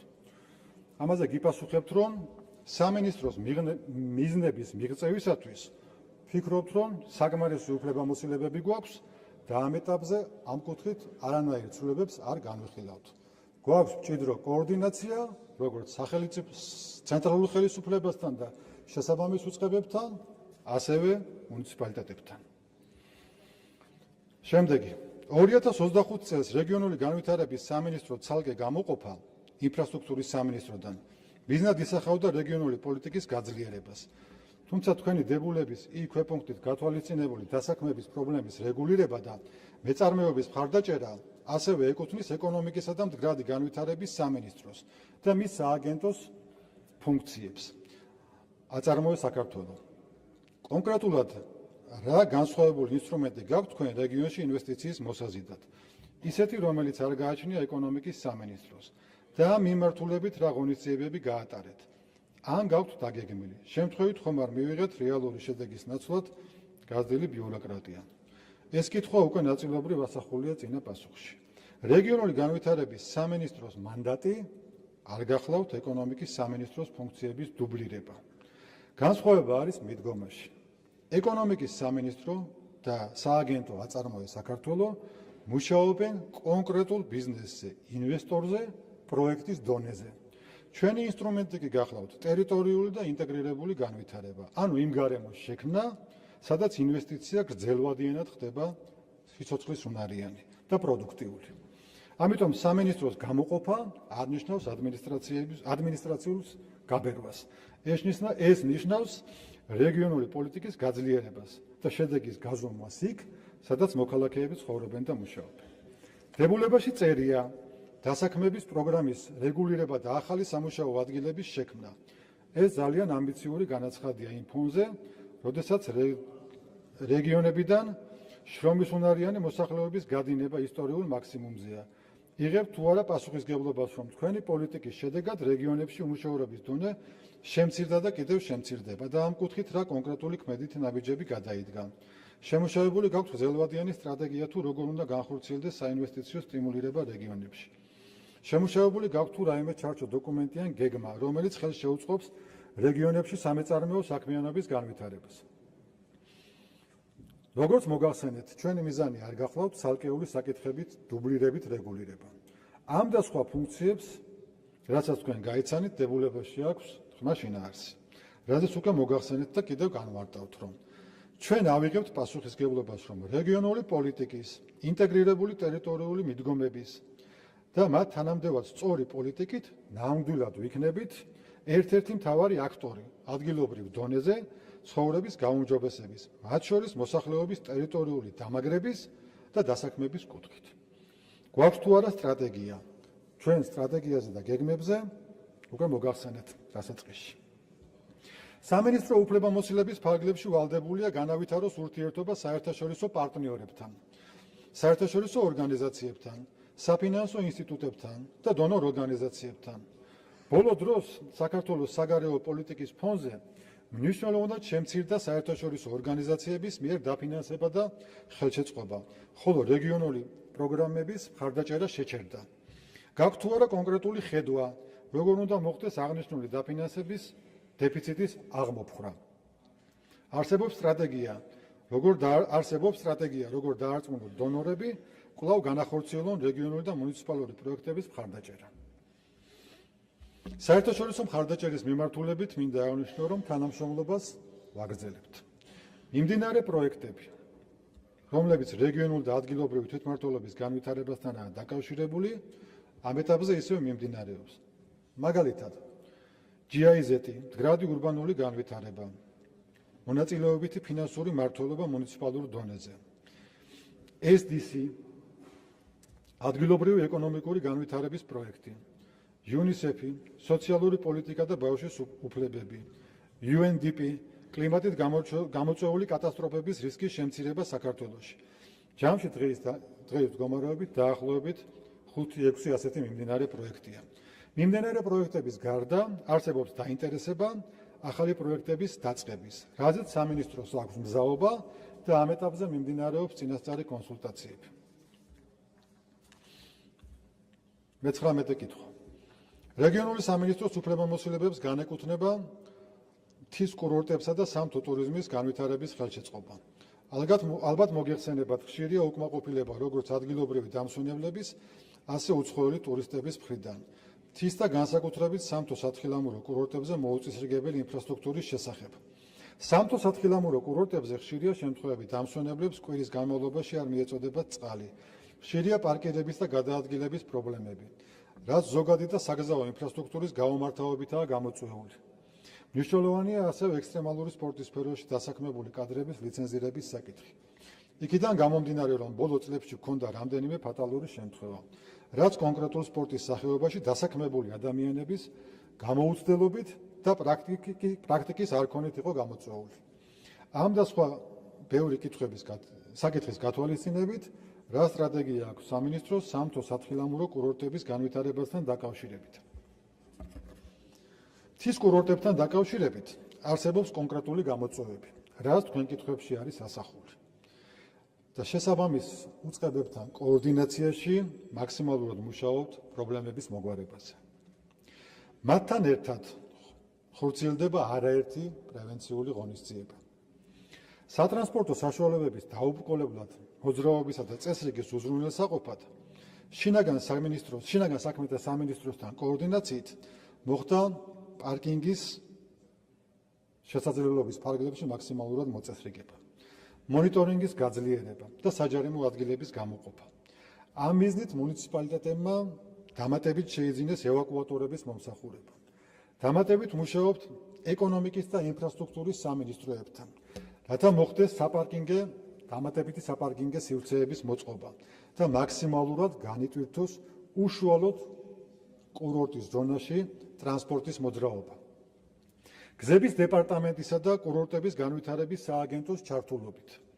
საჭიროებიდან გამომდინარე დაინდეფიცირდა გზის გაწმენდისთვის შესაბამისი ტექნიკა და მუნიციპალიტეტების მხრიდან მოხდა აღნიშნული მომსახურების შესყიდვა. მყარი ნარჩენების გატანის უზრუნველსაყოფად შპს თბილისის სერვისის რეკომენდაციით საჭიროებიდან გამომდინარე განისაზღვრა შესაბამისი ტვირთამწეობის ტექნიკა და დადგინდა მათი გადაადგილების გრაფიკი. მყარი ნარჩენების გატანის მომსახურება შეძენილი იქნა მუნიციპალიტეტის მიერ. საკმარისი არის თუ არა ეს ღონისძიებები. რა თქმა უნდა, საკმარისი არ არის. რჩება გამოწვევები, რაზეც ვაგრძელებთ მუშაობას. დებულების თანახმად მუხლი 2 პუნქტი F. თქვენი სამინისტროს პრეროგატივაა მთის კურორტებისა და სამთო ტურიზმის განვითარების ხელშეწყობა. ჯვარი მესტიის საავტომობილო გზა წარმოადგენს საფრთხეს, რაც დიდ ზეგავლენას ახდენს მესტიის სამთო სათხილამურტო კურორტების განვითარებაზე და ფუნქციონირებაზე. ამას ემატება ასევე ელექტროენერგიასთან დაკავშირებული პრობლემები. რა ღონისძიებები გაქვთ დაგეგმილი ხსენებული პრობლემების გადასაჭრელად და რა კონკრეტულად აღნიშნული კურორტის განვითარებისათვის. რაც შეეხება ჯვარი მესტიის მიმართულებას. საავტომობილო გზების დეპარტამენტს აღნიშნული მონაკვეთი აქვს კონტროლზე აყვანილი. მონაკვეთი რთულია, მოგეხსენებათ, როგორც მეტეოროლოგიური კუთხით, ასევე რელიეფის კუთხით. ყოველდღიურ რეჟიმში მიმდინარეობს სარეაბილიტაციო სამუშაოები, რომელიც მომავალშიც გაგრძელდება. რაც შეეხება ელექტროენერგიას და მასთან დაკავშირებულ პრობლემებს. ეს გამოწვეულია ძირითადად მოძველებული ინფრასტრუქტურით და მუნიციპალიტეტი ეტაპობრივად დაახლებს აღნიშნულ ინფრასტრუქტურას. რამდენადაც ჩვენთვის ცნობილია, 5 სოფელში დასრულდა მსგავს სამუშაოები. დღემდე სამთო კურორტებზე პრობლემას წარმოადგენს შესაბამისი ამბულატორიები, რომლებიც აღჭურვილნი არიან MRI და CT აპარატებით, რის გამოც კურორტზე დაშავებული დამსვენებლის გადაყვანა აუცილებელი ხდება დიდ ქალაქებში, რაც ასევე კიდევ დამატებით პრობლემას წარმოადგენს. ვინაიდან რეგიონში არ ოპერირებს ერთზე მეტი რეანიმობილი, აპირებთ თუ არა პრობლემის გადაჭრაზე მუშაობას. ბაკურიანში ფუნქციონირებს რეგიონული ჯანდაცვის კლინიკა 6 საწოლზე.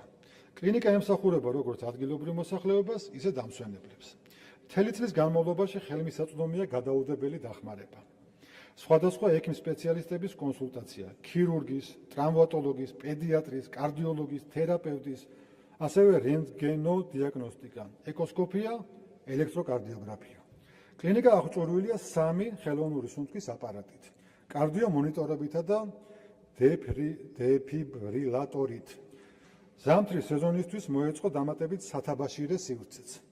მიმდინარე წელს შესაძლებელი გახდება ადგილზე ლაბორატორიული სერვისის სრული სპექტრის უზრუნველყოფა. კლინიკაში მუდმივად დასაქმებულია 11 ექიმი. საკურორტო სეზონის დროს ხდება საკადრო რესურსის დამატება დედაქალაქიდან. წლევანდელ საკურორტო სეზონზე კლინიკამ უკვე 800-მდე პაციენტს აღმოუჩინა სამედიცინო დახმარება. ჩატარდა შესაბამისი ექიმების კონსულტაცია. სამედიცინო манипуляციები, თაბაშირის დადება, მოტეხილობის იმობილიზაცია, დიაგნოსტიკური კვლევები, რენტგენი, ეკოსკოპია, კარდიოგრაფია. რეფერალი სხვა კლინიკაში განხორციელდა მხოლოდ 11%-ის შემთხვევაში. იმ შემთხვევებში, როდესაც პაციენტს ესაჭიროებოდა მაღალტექნოლოგიური ქირურგიული ჩარევა. ან კვლევა, რაც შარშანდელთან 15%-ით შედარებით უკეთესი აჩვენებელია. ბაკურიანში იგეგმება ახალი, უფრო დიდი ზომის კლინიკის აშენება, რომელიც შეძლებს სამედიცინო მომსახურების ფართო სპექტრით მოემსახუროს როგორც ადგილობრივ მოსახლეობას, ისე დამსვენებლებს. ახალი კლინიკის მშენებლობა იგეგმება გუდაურშიც. დღეს კლინიკა 4 საწოლზე ფუნქციონირებს.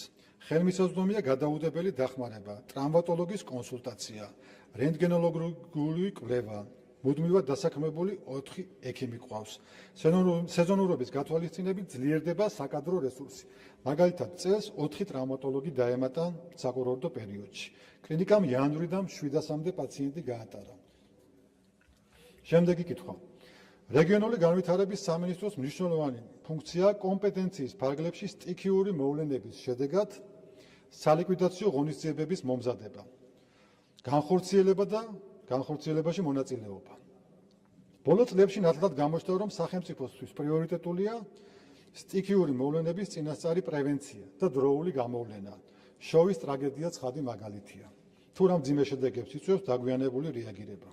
სამინისტროსთვის მნიშვნელოვანია შესაბამის უწყებებთან და ადგილობრივ ხელისუფლებასთან ერთად არა მხოლოდ სალიკვიდაციო გეგმების მომზადება, არამედ მაღალი რისკის სტიქიური ზონების წინასწარი შესწავლა, მონიტორინგი და პრევენციული ღონისძიებების მიღება ფატალური შემთხვევების თავიდან ასაცილებლად.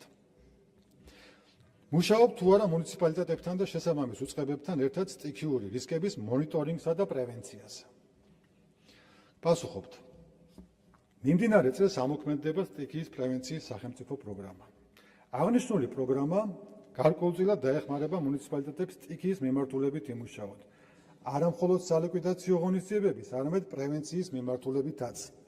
კერძოდ, განხორციელდება ხევებისა და მდინარეების კალაპოტების გაწმენდა, ხიდების და სახიდე გადასასვლელების შეკეთება, ნაპირსამაგრი გაბიონების მოწყობა, სანიაღორო და სადრენაჟო სისტემების მოწყობა და სხვა. კლიმატურმა ცვლილებებმა მსოფლიოში გაზარდა ბუნებრივი კატასტროფები. გახშირებულ სტიქიურ მოვლენებს ხედავთ ყველგან. მაღალკვალიფიციურმა შვეიცარიულმა კომპანიამ Geotest AG საქართველოს ყველა მყინვარული ხეობის დეტალური და სისტემური კვლევა დაასრულა. კვლევის მიზანი იყო დროულად გამოგვევლინა პოტენციური საფრთხეები და დაგვეგეგმა შესაბამისი პრევენციული ღონისძიებები. შვეიცარიულ კომპანიასთან გარემოს დაცვის და სოფლის მეურნეობის სამინისტროს ორგანიზებით გაფორმებული იყო თანამშრომლობის ხელშეკრულება. აღნიშნული კომპანიის ექსპერტებს აქვთ მრავალწლიანი გამოცდილება. მაღალი სანდოობის და კომპეტენციის მქონე ექსპერტების მიერ ჩატარებული კვლევების შედეგად მე უკვე შედეგებს გეუბნებით, საგანგაშო ან კრიტიკული მდგომარეობა არ გამოვლენილა. გამოიკვეთა ის გეოგრაფიული არეალები, სადაც გარკვეული გამოწვევები არსებობს. შესაბამისად, გარემოს დაცვის და სოფლის მეურნეობის სამინისტროს მიერ წელსვე დაიწყება თანამედროვე მონიტორინგის სისტემების დამონტაჟება და შესაბამისი ადრეული გაფრთხილების მექანიზმების დანერგვა. იმისათვის, რომ პროცესების მართვა მთავრობის დონეზე კიდევ უფრო ეფექტიანი იყოს, მთავრობის ადმინისტრაციის კოორდინირებით შეიქმნა უწყებათშორისი სამუშაო ჯგუფი, რომელშიც ჩართული ვართ ჩვენ და ჩართული არიან როგორც ცენტრალური, ასევე ადგილობრივი ხელისუფლების წარმომადგენლები. ჯგუფი იმუშავებს მუდმივი კოორდინაციით. შემდეგი 2025 წელს თებერვალში გურიაში დიდთოვლობით გამოწვეული სტიქია მოხდა, რომელმაც მოსახლეობას უსახლკაროდ დატოვა. დღემდე დაზარალებულებს არ მიუღიათ სახელმწიფოსგან დახმარება. რა ხდება ხსენებულ პრობლემასთან დაკავშირებით და რა ნაბიჯები გადაედგა თქვენი სამინისტროს მიერ ამ ერთი წლის განმავლობაში. 2025 წელს თებერვლის თვეში სტიქიის შედეგად დაზარალებული ოჯახების საერთო რაოდენობამ შეადგინა 4,456. დაზიანების ხარისხის მიხედვით შესაბამისი დახმარება გაეწია 3,680 ოჯახს. ჯამური ღირებულებით 32.6 მილიონი ლარი. ამ ეტაპზე დარჩენილი არის 776 ოჯახი, რომელთან მიმართაც პროცესი არ დასრულებულა და მიმდინარეობს დახმარების პროცესი კანონმდებლობის შესაბამისად. რას გულისხმობ? ოჯახების დიდ ნაწილს არ ქონდა საკუთრებაში დარეგისტრირებული დაზიანებული საცხოვრებელი სახლი, რაც შეუსაბამობაშია კომპენსაციის გაცემასთან. ამიტომ კომპენსაციის გაცემის დაჩქარების მიზნით საჯარო რეესტრის ეროვნულ სააგენტოსთან ერთად მიმდინარეობს მუშაობა, რომ ეს რეგისტრაციის პროცესი დროულად დავასრულოთ და დროულად მივცეთ თანხები. გარდა ამისა, დაზარალებული ოჯახების გარკვეულ ნაწილს აქვს სხვადასხვა სამართლებრივი დავები. ყადაღა, ოჯახის წევრებს შორის დავა, იქ მემკვიდრეობის საკითხები არის კიდე, რომელიც ართულებს კომპენსაციის მიღებას და კომპენსაციის მიმღები პირის იდენტიფიცირებას. აი ეს არის მიზეზი, რომ ნაწილს კომპენსაციები არ მიუღია. შედეგად არ შეესაბამება სიმართლეს ის, რომ ჩვენ 2025 წელს ამ საკითხზე არ გვიმუშავია და კომპენსაციები არ გაცემულა. შემდეგი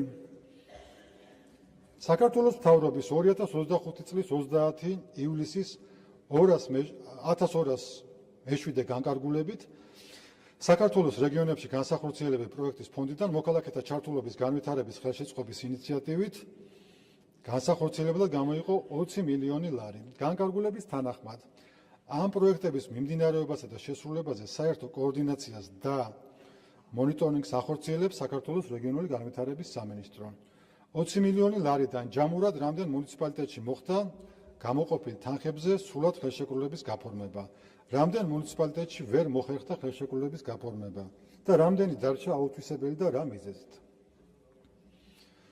აღნიშნული განკარგულების ფარგლებში გამოყოფილი 20 მილიონი ლარიდან 92%-ზე, ანუ 18,4 მილიონ ლარზე გაფორმდა 640 ხელშეკრულება. მუნიციპალიტეტებმა ვერ დააკონტრაქტეს 1,6 მილიონი ლარის პროექტები, ხოლო ფაქტიური შესრულების თანხმედრის პრინციპით საკასო შეადგენს 56%-ს, 11,2 მილიონ ლარს. ჯამში აუთვისებელმა თანხამ შეადგინა 7,2 მილიონი ლარი. რაც შეეხება ამ აუთვისებელ თანხებს, ეს თანხები დარჩა მუნიციპალიტეტებში, რაც მუნიციპალიტეტებს აძლევს საშუალებას თანხები კვლავ გამოიყენონ ინფრასტრუქტურულ პროექტებში და დაასრულონ დაგეგმილი ის პროექტები, რომელიც მათ დაგეგმილი აქვთ. ხელშეკრულების გაფორმება ვერ მოხერხდა წალენჯიხის, ხობის და ნინოწმინდის მუნიციპალიტეტებში. ხობის მუნიციპალიტეტს დაგეგმილი ჰქონდა ხობის ცენტრში საბავშვო ატრაქციონების მოწყობა. პროექტირების ტენდერი არ შედგა ორჯერ და შესაბამისად ვერ მოხერხდა თანხის ათვისება. რაც შეეხება საბავშვო ატრაქციონების მოწყობას, მუნიციპალიტეტი განახორციელებს აღნიშნულ პროექტს ადგილობრივი ბიუჯეტით. ნინოწმინდის მუნიციპალიტეტში დაიწყო სოფელ დიდი ხანჩალის საბავშვო ბაღის მშენებლობა. მშენებლის არაჯეროვნად შესრულებული სამუშაოების გამო შეწყდა ხელშეკრულება. შესაბამისად, მუნიციპალიტეტმა ვერ აითვისა აღნიშნული თანხა. აქვს თუ არა წალენჯიხის მუნიციპალიტეტის მერიას ამ განკარგულების თანახმად გამოყოფილი 264,702 ლარზე გაფორმებული ხელშეკრულება კონკრეტული პროექტის ან პროექტების განხორციელებაზე. თუ არა, რა იყო მიზეზი?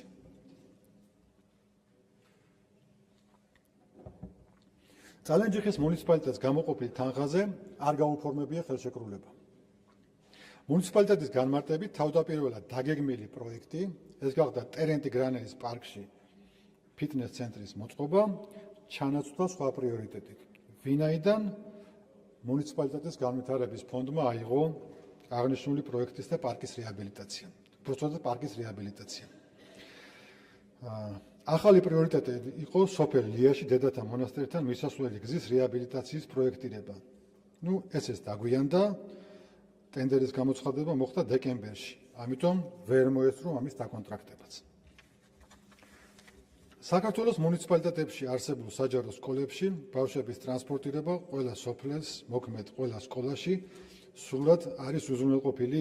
ასევე გვაინტერესებს, რამდენად შეესაბამება საჯარო სკოლებში ბავშვების ტრანსპორტირების ხარისხი დადგენილ მოთხოვნებს და რამდენად დაცულია ბავშვების ტრანსპორტირების უსაფრთხოების ნორმები. ახორციელებთ თუ არა მონიტორინგს და კონტროლს ხსენებულ ტრანსპორტირების უსაფრთხოების ნორმებთან დაკავშირებით.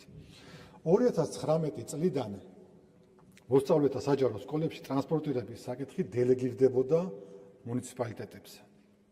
ყოველ წელს იმ განსხვავებით, რომ ადრე თუ ამას აკეთებდა განათლების სამინისტრო, 2025 წლიდან მოვახდინეთ ამ უფლებების რეგიონული სამინისტროდან მუნიციპალიტეტებზე დელეგირება. ანუ იმას, რასაც აკეთებდა ადრე განათლების სამინისტრო, დელეგირების ნაწილში ვახორციელებთ ჩვენ. რაც დეცენტრალიზაციის მიზნებისთვის ერთ-ერთი კარგი ნაბიჯია. და ჩვენ დელეგირების ფარგლებში ვახორციელებთ დარგობრივ ზედამხედველობას. საჭიროების გამოვლენის შემთხვევაში დარგობრივი ზედამხედველობის ფარგლებში გავცემთ შესაბამის მითითებებს, რეკომენდაციებს. პროცესების მართვას და კონტროლს ახორციელებს მუნიციპალიტეტი. ამ ეტაპზე ჩვენ დონემდე პრობლემა არ გამოკვეთილა და ჩვენთვის მსგავსი ინფორმაცია ცნობილი არ არის. მე შევეცადე მეპასუხო ყველა დასმული კითხვისთვის, მზად ვარ გიპასუხოთ თუ იქნება დამატებით შეკითხვები. დიდი მადლობა. მადლობთ ბატონო კახა. 26 კითხვა იყო დასმული და ვფიქრობ, რომ 26-ვე კითხვაზე ამომწურავი პასუხი იყო, თუმცა ადრესატის შეკითხვის ავტორს აქვს დამაზუსტებელი კითხვის უფლება. ხომ არ ისარგებლებთ ამით? კარგით, ანუ შეკითხვის ავტორი არ სარგებლობს დამაზუსტებელი კითხვის უფლებით, მაშინ ზეპირი კითხვების შესაძლებლობა არსებობს. ზეპირი კითხვა დაზუსტება გინდათ? დამაზუსტებელი კითხვა გინდა? ანუ ზეპირი კითხვები, არა დამაზუსტებელი კითხვა. გასაგებია, მაშინ გაითვალისწინეთ, რომ ეხლა მე რასაც ვხედავ, კითხვების აი მოთხოვნაში ჩაწერილი არის თქვენი ფრაქციიდან 2-ზე მეტი წარმომადგენელი. მხოლოდ 2 კითხვის შესაძლებლობა ექნება თქვენს ფრაქცია. ბატონო? ანუ დაზუსტებაც გნებავთ, ესე იგი, ეს კითხეთ, დამაზუსტებელი კითხვა, ვის უნდა დამაზუსტებელი კითხვა?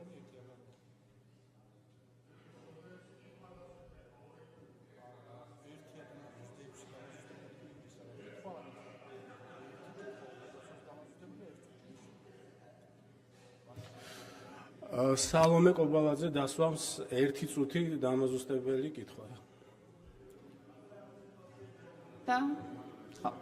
მოგესალმებით, თქვენ სამინისტროში შექმნილია შესაბამისი დეპარტამენტი, რომელიც პასუხისმგებელია საერთაშორისო და დონორ ორგანიზაციებთან ურთიერთობაზე. გთხოვთ გვითხრათ, ამ 1 წლის განმავლობაში რა საერთაშორისო თანხები მოიზიდა თქვენმა სამინისტრომ და რა პროგრამები დანერგე დონორი ორგანიზაციების მხარდაჭერით. ასევე, გაქვთ თუ არა განსაზღვრული, რომელი ევროპული პრაქტიკა შეიძლება იყოს ჩვენი რეგიონის განვითარებისთვის მისაღები. დიდი მადლობა. მადლობთ, ბატონო კახა, შეგიძლიათ უპასუხოთ? ეს იყო დამაზუსტებელი კითხვა. არა, ეხლა დამაზუსტებელი კითხვას ეხლა უნდა ვუპასუხოთ და მე კიდევ არის შესაძლებლობა კითხვების დასვლის და იმას ერთიანად ვუპასუხებთ ყველას.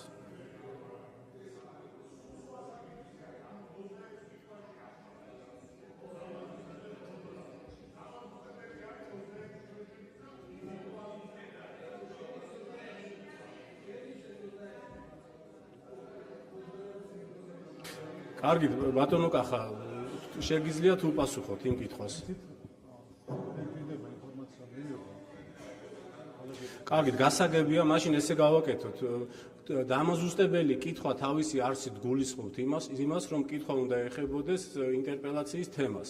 თქვენ რამდენადაც მივხვდით სხვა თემაზე დასვით კითხვა. ამიტომ მოდით ესე გავაკეთოთ, ვინაიდან თქვენ კითხვაზე დამატებით ინფორმაცია არის საჭირო, მოდით გადავიდეთ ზეპირი კითხვების ეტაპზე, 2 კითხვის დასმის უფლება ექნება ყველას და იმ კითხვას, რომელიც ახლა თქვენ დასვით, როდესაც ბატონი კახა მოვა ტრიბუნასთან, ერთიანად გასცემს ყველა კითხვის პასუხს. კარგით, ბატონი კახა, თქვენ შეგიძლიათ დავბრძანდეთ მანამდე ზეპირი კითხვების ეტაპი არის. კიდევ ერთხელ ვიმეორებ, ფრაქციას აქვს მხოლოდ 2 კითხვის დასმის შესაძლებლობა. თორია მალხაზი. ჩაურთეთ პროცედურისთვის.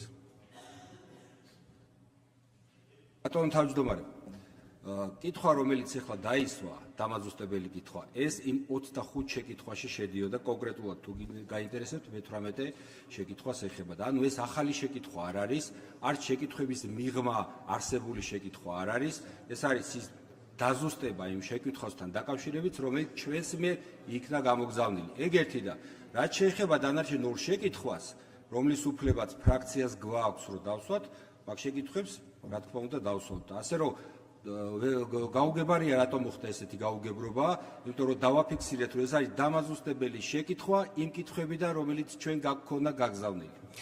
გასაგებია, ბატონო შალვა, სწორედ ეს თქვი მეც, ანუ გასაგებია, რომ კითხვა, რომელიც თქვენ დასვით, ეხებოდა იმ თემას, რომელიც ზოგადად ინტერპელაციის თემა არის, თუმცა კითხვა თავისი არსით მოითხოვს დამატებით ინფორმაციას. ამიტომ ბატონმა მინისტრმა მოითხოვა ამის გამო გარკვეული დრო. ამ კითხვაზე აუცილებლად რა თქმა უნდა პასუხს მიიღებთ, თუმცა ეხლა გადავიდეთ ზეპირი შეკითხვების ეტაპზე, 2 კითხვა, ყოველ ფრაქციას აქვს 2 კითხვის დასმის შესაძლებლობა და ყველა კითხვას, მათ შორის იმ კითხვას, რომელიც ქალბატონმა სალომემ დასვა, ერთიანად გაეცემა პასუხი. ასე რომ პასუხის გარეშე 26 კითხვა არ დარჩენილა, 26-ვე კითხვას მე თუ გითხავთ, ამომწურავი პასუხი გაეცა, მაგრამ იმ კითხვებსაც, რომელიც მას შემდგომ დაისვება, გაეცემა პასუხები. კარგით.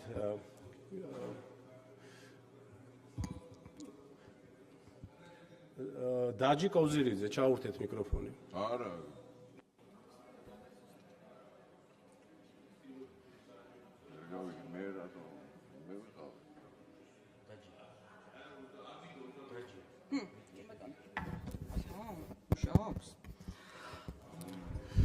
გამარჯობათ. მაინტერესებს თქვენი ერთწლიანი მუშაობის მიხედვით გვითხარით, რამდენი საწარმო ადგილი შეიქმნა და ასევე რამდენი საწარმო შეიქმნა და რამდენი ახალი სამუშაო ადგილი. ასევე მაინტერესებს, გაქვთ თუ არა შემუშავებული გრძელვადიანი სტრატეგია, რომლის მეშვეობითაც აპირებთ რეგიონებში არსებულ მძიმე სოციალურ, ეკონომიკური და საინვესტიციო გარემოს შექმნას. ასევე მინდა თუ შეიძლება მაქვს დრო და მინდა გამოეხმაურო ბატონი ირაკლი კირცხალიას დღევანდელ გამოსვლას ჩვენს ანტიეროვნულობასთან და ანტიქართულობასთან დაკავშირებით. მე სახლში მელოდება 4 მამაკაცი, სპორტსმენი, ქართველი ადამიანი, ჩემი შვილები და ინსპირაცია გამიჩნდა გუშინდელი ბატონი ყაველაშვილის გამოსვლასთან დაკავშირებით, სხვა შორის კარგი გამოსვლა ჰქონდა სპორტის სიკეთეებთან დაკავშირებით. დილას ბატონი კირცხალია ფაფანაჭამის სახით ტრიბუნისკენ რომ დაიძვრება, მინდა ვურჩიო, რომ 2 ჰანტელი დაიჭიროს ხელში ივარჯიშოს და იქნება როგორღაც ეს აგრესია ჩვენს მიმართ გაუნეიტრალდეს, იმიტომ რომ ძალიან ეხმარება სპორტი აგრესიის განეიტრალებას. მადლობა.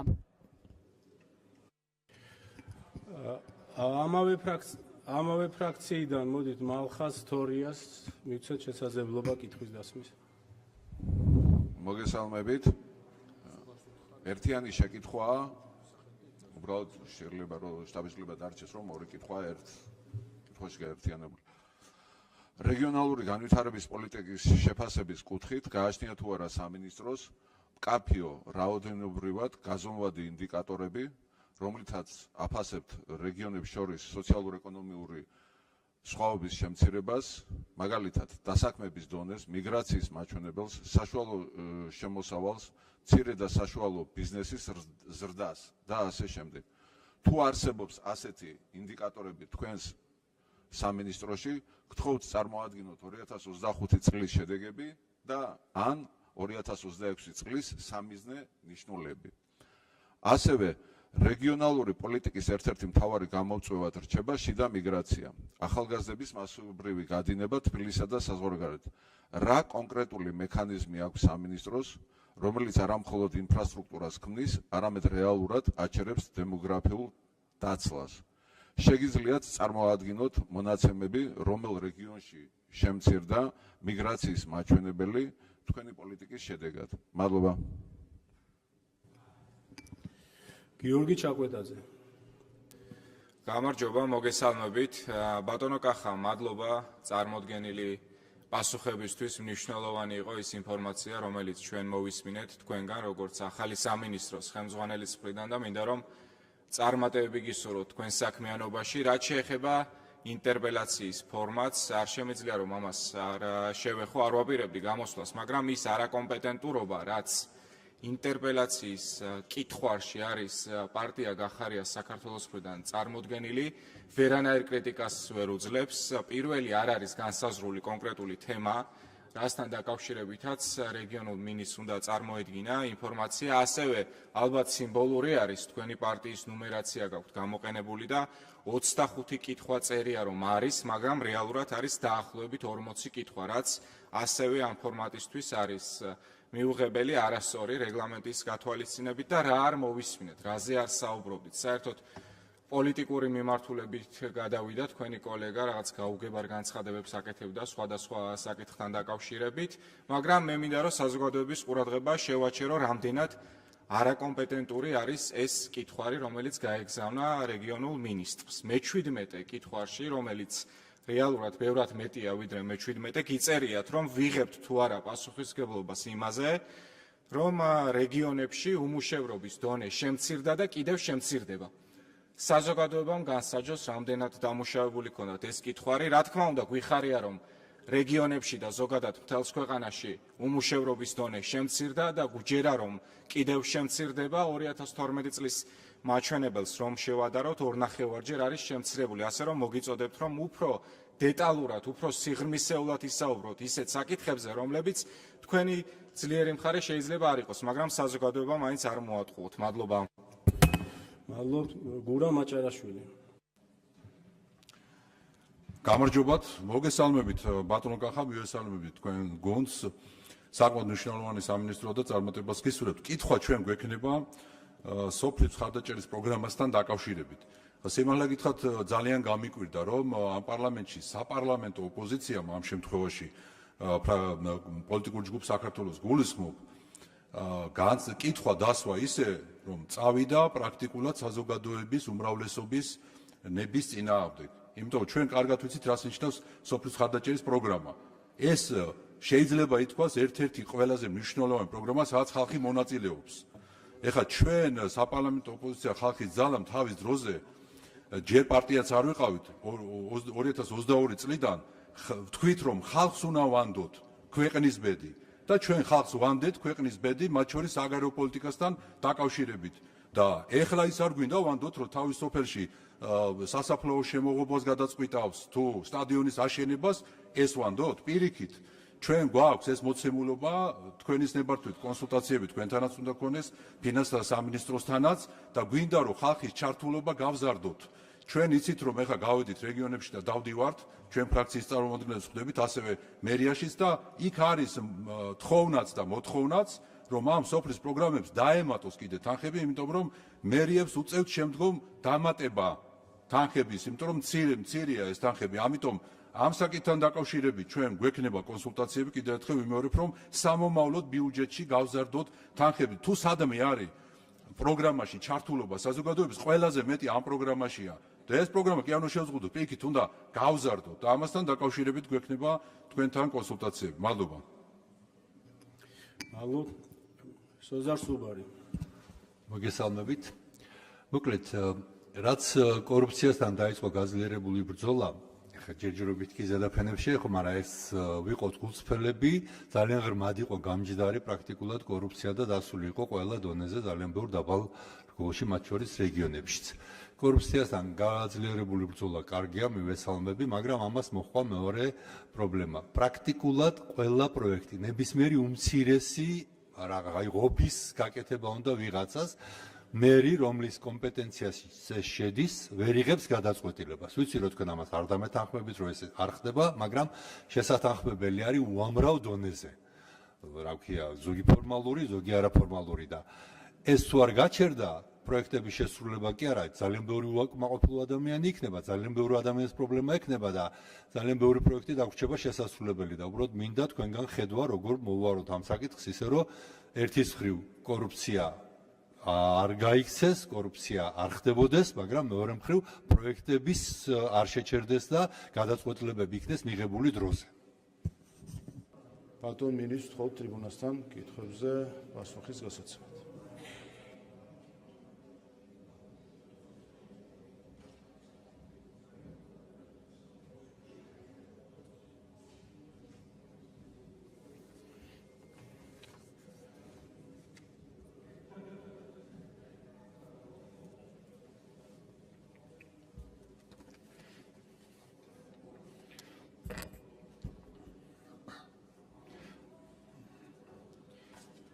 მოგახსენებთ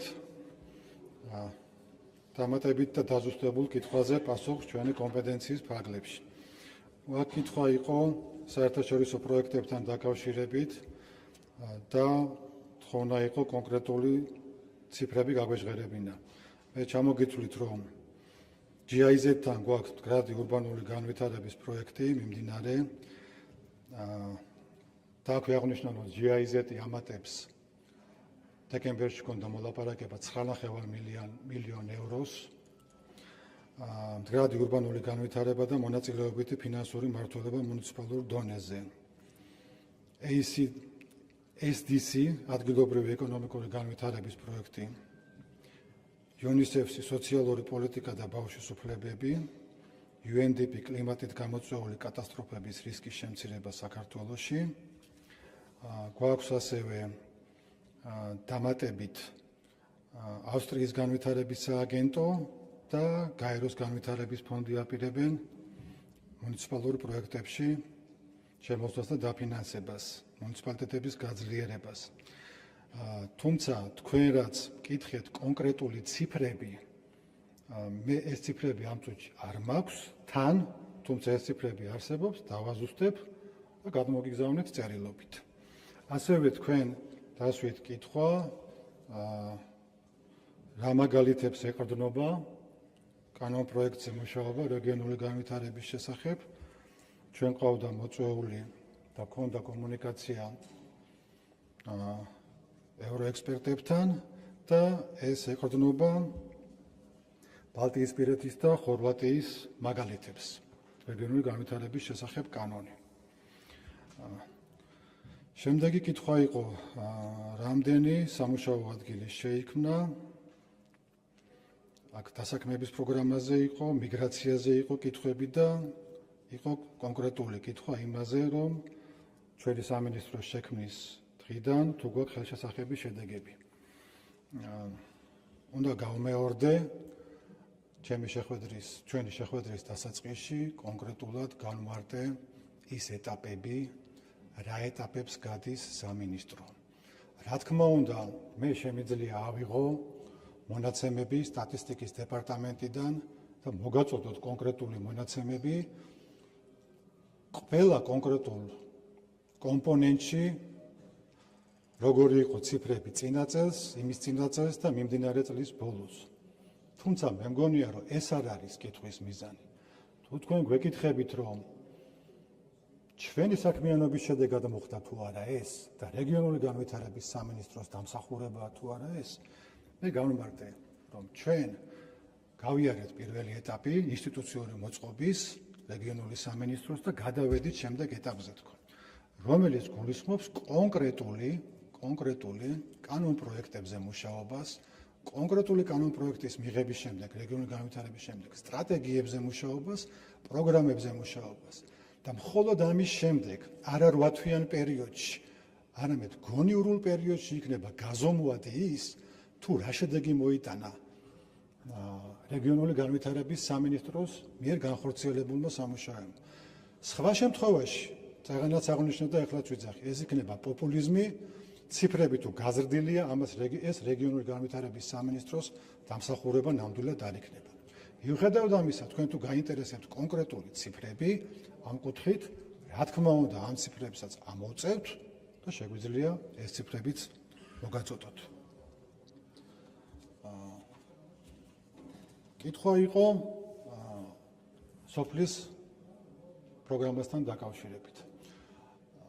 სოფლის მხარდაჭერის პროგრამასთან დაკავშირებით აღარ გავმეორდები და ვიტყვი მას, რომ ამ კონკრეტულ პროგრამას ყავს თავისი ბენეფიციარები, თუმცა ახლაც მოგახსენებთ შემდეგს, რომ თვითონ თანხა იმდენად მცირეა გარკვეულ სოფლებთან მიმართებაში, რომ ამ პროგრამის, ასე ვთქვათ, მიზანშეწონილობის საკითხი სწორედ ამ კონტექსტიდან გამომდინარეა. შესაბამისად, ან უნდა ვიფიქროთ იმაზე, რომ ეს პროგრამა მოდერნიზდეს და როგორც თქვენ ბრძანეთ, ბატონო გურო, გამსხვილდეს, ან მეორე ვერსია, როგორც მოგახსენეთ, მუნიციპალიტეტის გზელვადიან გეგმებზე გადავიდეთ, რომელიც მას შეიძლება მოიცვას ყველა სოფელი, ყველა დასახლებული პუნქტი, გაიწეროს და შემდგომ ამ პროგრამით განვახორციელოთ. ერთსაც, მეორესაც აქვს არსებობის საფუძველი, მზად ვართ დამატებითი კონსულტაციებისთვის თქვენთან და ყველა დაინტერესებულ მხარესთან ერთად და შეგვიძლია ამ საკითხებზე ვიმსჯელოთ. კიდევ ერთი კითხვა იყო კორუფციასთან მიმართებაში, როგორც ბატონმა სოზონმა ბრძანა, მუნიციპალიტეტებს უჭირთ გადაწყვეტილებების მიღება ინფრასტრუქტურული პროექტების დასტარტვასთან დაკავშირებით, თუ სწორად გავიგეთ.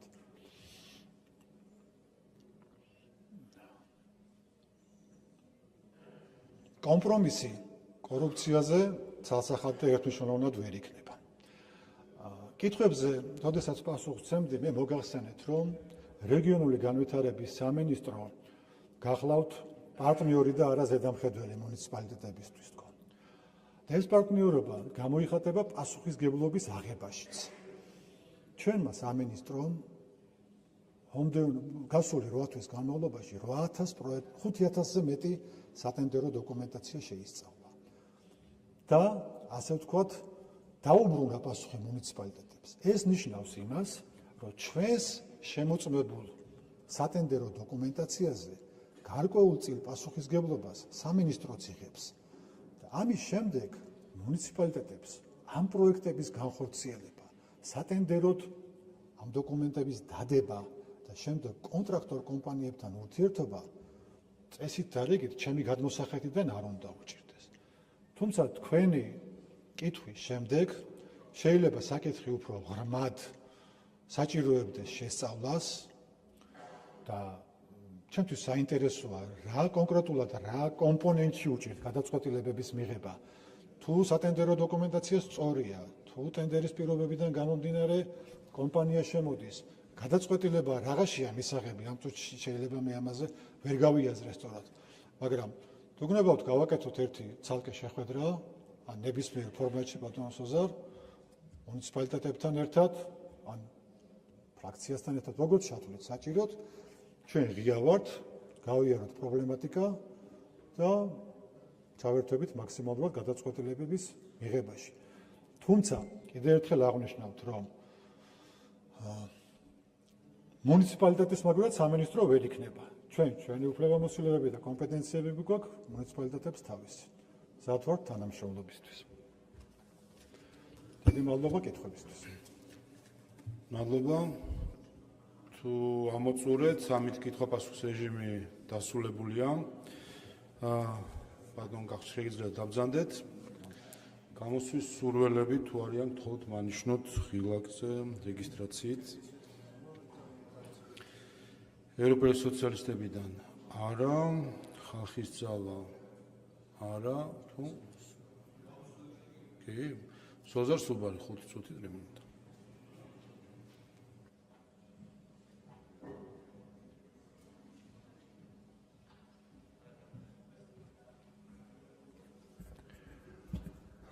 კიდევ ერთხელ მოგესალმებით კოლეგებო. მოკლედ. დავიწყებ იმ საკითხით, რომ რაზეც კითხვა დავსვი. პირველი კორუფციასთან ბრძოლას, რა თქმა უნდა, მივესალმებით, არა მხოლოდ მომავალში და არა მხოლოდ პრევენციას, არამედ წარსული საქმეების გამოძიებასაც და გამოსაძიებელი მართლა ძალიან ბევრია. მაგრამ ისევ და ისევ არ უნდა მოხდეს ისე, რომ ნაბან წყალს ბავშვი გადავაყოლოთ და არ უნდა გავაკეთოთ ისე, რომ პრობლემები შეექმნას იმ პროექტებს, რომლებიც მიმდინარეა და რომლებიც შეიძლება მომავალში განხორციელდეს. მე თავიდანვე ვთქვი, რომ სამინისტრო ალბათ არ დაეთანხმებოდა, ხმამაღლა არ იტყვის იმას, რომ ეს ნამდვილად ასეა, მაგრამ აი ამ დარბაზში 30 დელეგატიდან 22 წარმოადგენს რეგიონებს.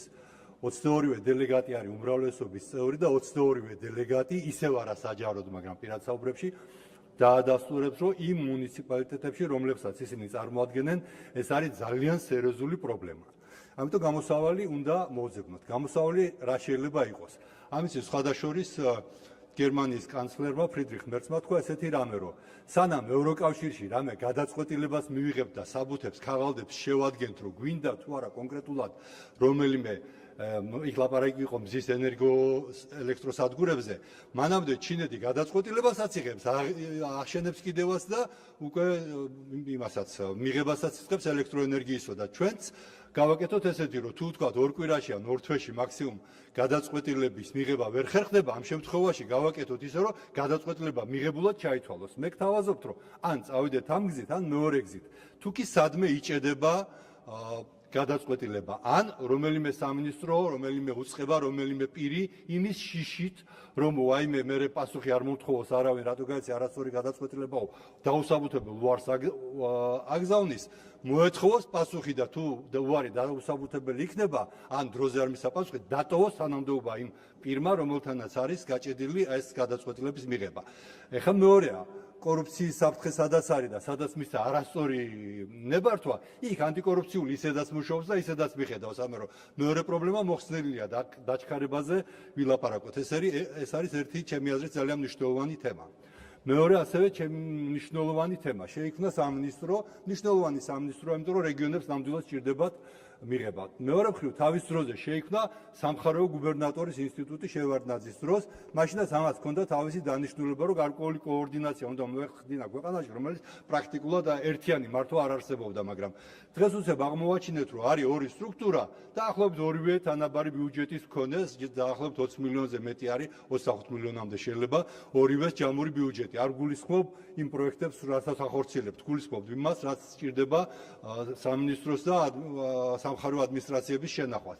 აქედან ან ერთია მეხუთე ბორბალი, ან მეორეა მეხუთე ბორბალი, რომელიმე არის გასაუქმებელი და როდესაც გვაქვს ძლიერი თვითმმართველობა, როდესაც ვლაპარაკობთ თვითმმართველობის კიდევ უფრო მეტად გაძლიერებაზე, როცა ვლაპარაკობთ, რომ ხალხის მიერ არჩეულ მაღალი ლეგიტიმაციის მქონე მერს უნდა კონდეს შესაბამისი ბიუჯეტი და გადაწყვეტილების მიღება, ცოტა მეტი დამოუკიდებლობა უნდა კონდეთ მათ. რა თქმა უნდა, იმ დაშვებით, რომ კორუფცია კონტროლდებოდეს, მაგრამ გადაწყვეტილების მიღების უფლება უნდა კონდეს და ეს ზედმეტი რგოლები ყველა გადაწყვეტილებას ანელებს და თან მართლა არ მესმის რა საჭიროა ზედმეტი რგოლები. ამიტომ ან ერთი უნდა გაუქმდეს, ან მეორე უნდა გაუქმდეს და ჩემი წინადადება არის ამ შემთხვევაში, რომ გუბერნატორის ინსტიტუტი არის საკმაოდ მოძველებული. პირადად მე უმრავლესობას კარგად ვიცნობ, თავის დროზე გუბერნატორებს გულისხმობ, პატივსცემ პიროვნულად, ძალიან კარგი ადამიანები, ძალიან ქმედითი ხშირ შემთხვევაში. მე ვიყავი პრეზიდენტის პრემიერის ადმინისტრაციაში, რომელიც რაღაც პერიოდი კიდევაც ვიყავი კურატორი ამ მიმართულების, მაგრამ დღეს უკვე მიმაჩნია, რომ როდესაც შეიქმნა სამინისტრო, საკმაოდ დიდი ფუნქციებით ეს არის ზედმეტი რგოლი. ეს მეორე საკითხი, რომელზეც მინდოდა გამამახვილებინა ყურადღება. მესამე, უკვე კონკრეტულ თემებზე გადავალ და თუ დრო არ მეყოფა და იქნებ დამემატოთ რამდენიმე წუთი. ეგ ლაპარაკი იყო მაგალითად მესტია, ჯვარი მესტიის გზაზე და რო იქ არის კონტროლი და ინფრასტრუქტურის სამინისტრო აკონტროლებს. მესმის რომ ეს არ არის თქვენი სამინისტროს ქვემდებარე, მაგრამ ესეც თემა როგორია. თავის დროზე იქ კომპანიამ მოიგო ტენდერი, რომელსაც არათუ არ უნდა მოეგო, არამედ მის მიერ ჩაგდებული სხვა საქმეების გამო მის მიმართ უნდა დაწყებულიყო გამოძიება. და მე დაყენებული მქონდა საკითხი მაშინ, როდესაც ვიყავი რეგიონული კომიტეტის თავმჯდომარე და ღია სხდომაზე განვიხილეთ ეს საკითხი და ამის ნაცვლად ამის შემდეგ ეს კომპანია შეიყვანეს თეთრსიაში 7 მილიონი გადაურიცხეს წინასწარ და არაფერი არ გაკეთებულა და აი ესეთ საქმეებსაც ანტიკორუფციულმა უნდა მიხედოს და ეგეთ საქმეების არ უნდა დარჩეს ყურადღების მიღმა. და ამ შემთხვევაში არ გვექნება ესეთი ჩავარდნილი გზები და ეს დღეს სვანეთში ასვლა მართლა არის ერთი პრობლემა ზამთარში კი არა ზაფხულშიც, იმიტომ რომ გზა არის უვარგისი. მეორე, რადგანაც ვლაპარაკობთ თქვენ გლობალური დათბობა ახსენეთ და გლობალურ დათბობასთან დაკავშირებით. იგივე მესტიის მუნიციპალიტეტმა შეიძინა პროექტი გააკეთეს, შეიძინეს, სადაც ლაპარაკია, რომ მოხდეს იმ საზღვავე ადგილების წინასწარ მონიშნა და ჩამოყრა ზვავის და გამაგრებები, სადაც ამის საფრთხეები არსებობს და კარგი იქნება თუ ისე მესმის ეს თქვენი სამინისტროს უშუალო კომპეტენცია არ არის ინფრასტრუქტურული პროექტის განხორციელება, მაგრამ კარგი იქნება თქვენს უჩვენებით როგორც მთავრობის წევრი და იქნებ დავიწყოთ იმ ადგილების მონიშნა მაინც, რომლებიც არის განსაკუთრებით მნიშვნელოვანი, მაგალითად პირველ რიგში თეთნუდის კურორტს ერთი წუთი და მესამე თეთნუდის კურორტთან დაკავშირებით. დაახლოებით 150 მილიონ ლარამდე ჩაიდო ამ კურორტის განვითარებაში. მე არ ვიტყვი, ეს არის წყალში გადაყრილი ფული, მაგრამ თუ ეს უფრო მეტად არ განვითარდა, ამ შემთხვევაში მარგი ქმედების კოეფიციენტი არის ძალიან დაბალი.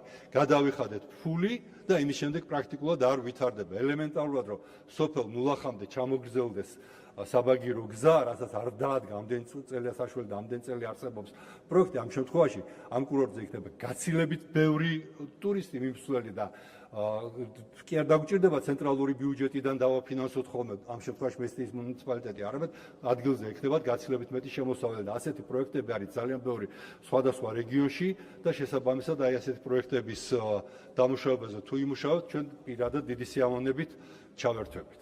და ბოლოს 10 წამში უნდა მოვასწრო, პროექტი გაკეთებულია, ეს არის დენტეხი მესტიის გვირაბი და შესაბამისი გზა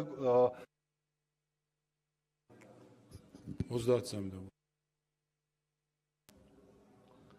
ეს პროექტი არის დამუშავებული, ეს პროექტი არის გაკეთებული და მესმის რომ ძვირი სიამოვნებაა, ძალიან ძვირია ჩვენი ქვეყნისთვის, მაგრამ ეს არის პროექტი, რომელიც პროექტანტების მიერ ნათქვამია, რომ აუცილებლად არის მომგებიანი პროექტი, ანუ გავა მოგებაზე და იქნებ ამ საკითხზე ვიმუშაოთ. მესმის რომ ეს ბოლო საკითხი განსაკუთრებით შეიძლება ძიმე დასაწევი იყოს ბიუჯეტისთვის, მაგრამ თუ გვინდა ქვეყნის განვითარება, სწორედ ასეთ პროექტებს უნდა მივაქციოთ აუცილებლად ყურადღება. მადლობა დიდი.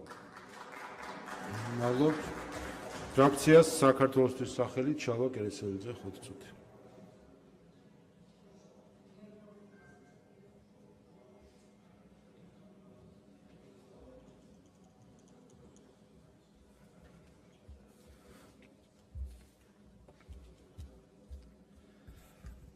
გამარჯობათ.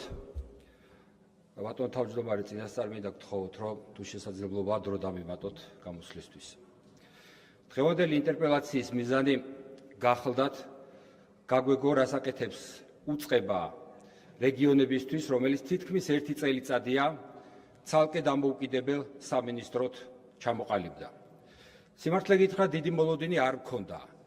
არ მქონდა, იმიტომ რომ თქვენი შექმნის დღიდან მოყოლებული არსად არ ჩანდით, არაფერს სიახლეებს არ გვეუბნებოდით, არც სოფლად, არც მთაში თუ ბარში არსებულ პრობლემებზე საუბრობდით. როდესაც თქვენ შესახებ ინფორმაციების მოძიება დავიწყეთ, აღმოჩნდა, რომ თურმე ამ 1 წლის განმავლობაში, რამდენადაც სამწუხარო არ უნდა იყოს, საკუთარი ვებგვერდის შექმნაც კი ვერ მოახერხეთ, სადაც თქვენ შესახებ ინფორმაციებს განათავსებდით და თქვენს მიერ გაკეთებული საქმეებს წარმოაჩენდით. უფრო მეტსაც გეტყვით, თქვენი დებულებით გათვალისწინებულ ფუნქციებს, როდესაც ვეცნობოდით, სადაც თქვენი ფუნქციებია გაწერილი, აი ეს ფუნქციები, რომელიც ძალიან ჩვენს კოლეგებს დღეს რო გაუკვირდათ, რა შუაშია აქ სამინისტრო არაკომპეტენტურ შეკითხვებად რო ჩათვალეს, აღმოჩნდა თურმე რომ ნაცვლად იმისა, რომ რეგიონებში არსებული პრობლემების მოგვარებით ყოფილიყავით დაკავებული, სამინისტროს ბიუროკრატიით და დუბლირებული დეპარტამენტებით და სამსახურების დეპარტამენტებად გადაკეთებით იყავით დაკავებულები. და ის ფუნქციები, რომელიც თქვენ გიწერიათ, რომელიც გაკვირვება გამოიწვია ჩემ კოლეგას მინდა უთხრა ბატონ გიორგის, დიახ, ასე უწერია ზუსტად ფუნქცია დასაქმების რეგულირება და ახალი სამუშაო ადგილების შექმნა, რომ გაიკვირვეთ. ასე რომ სანამ შეკითხვას დასვავდით კრიტიკად და შეაფასებდით ასე ვთქვათ, არაკომპეტენტურ შეკითხვას, ხო ჯობია რომ კარგად წავიკითხოთ ხოლმე რა და რატომღაც ჩვენმა არაკომპეტენტურად დასმულმა დაუგეგმავმა შეკითხვებმა შესვენების დროს 1-2-რად გადააჭარბა და სამინისტროს აპარატის თანამშრომლების მოყვანა გახდა საჭირო, რომ პასუხი გაცემულიყო. თქვენს მიერ გაკეთებული საქმეები მეჯერ არ მინახავს, მაგრამ ბიუროკრატიული და კორუფციული საქმეებს ბევრგან წავაწყდი და გეტყვით ამის მაგალითებს. მაგალითად, რეგფონდი, სადაც ტენდერში გამარჯვებული კომპანიები ნეპოტიზმით, კორუფციული გარიგებებით თუ სხვადასხვა გავლენებით არიან კომპანიები გამარჯვებული და პასუხსაც კი ვერ სთხოვთ შეუსრულებელ, უხარისხოდ შესრულებულ და დაუმთავრებელ პროექტებზე. და უამრავი დაუსრულებელი პროექტია, რომელსაც საზოგადოებრივი აღიარება ვერ პოვა და საზოგადოებისთვის მიუღებელია. აი ეს არის რეალურად სიმართლე. მეორე მაგალითსაც გეტყვით, რომელიც ძალიან დიდი აჟიოტაჟი გამოიწვია სოფლის ხარდაჭერის პროგრამასთან მიმართებაში.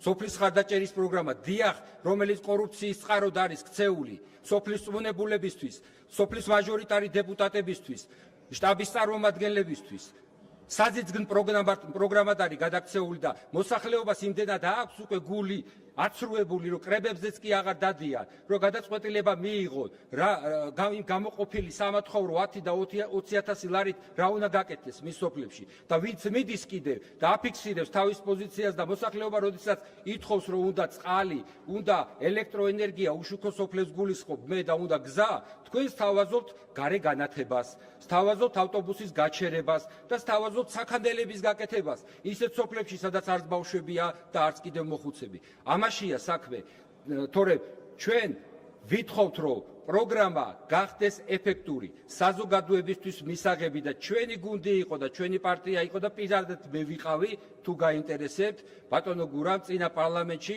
რომ რეგიონალურ კომიტეტში პოლიტგანცხადებითაც არაერთხელ მოვითხოვე ფინანსთა მინისტრის, ინფრასტრუქტურის მინისტრის საათზეც, რომ 100 მილიონამდე ავწიოთ. ეს დაფინანსება, რომ იქნებ რაღაცის გაკეთებაში გახდეს შესაძლებელი, იმიტომ რომ არ კეთდება 10 და 20,000 ლარად არ კეთდება არაფერი. გამიგეთ და ეს ფული მერე უკვე კორუფციაში გადადის და ბუღრაობენ უკაცრავად. ხო და მე არ ვამბობ გავაუქმოთქო, ჩვენ ვთქვით, რომ ეფექტური გავხადოთ. ეს გაუქმება უბრალოდ არასწორად იქნა აქ თქვენი მხრიდან და ბატონი მინისტრის მხრიდან ნახსენები, თორე შეკითხვა ესეთი ფორმულირებით არ გახდათ.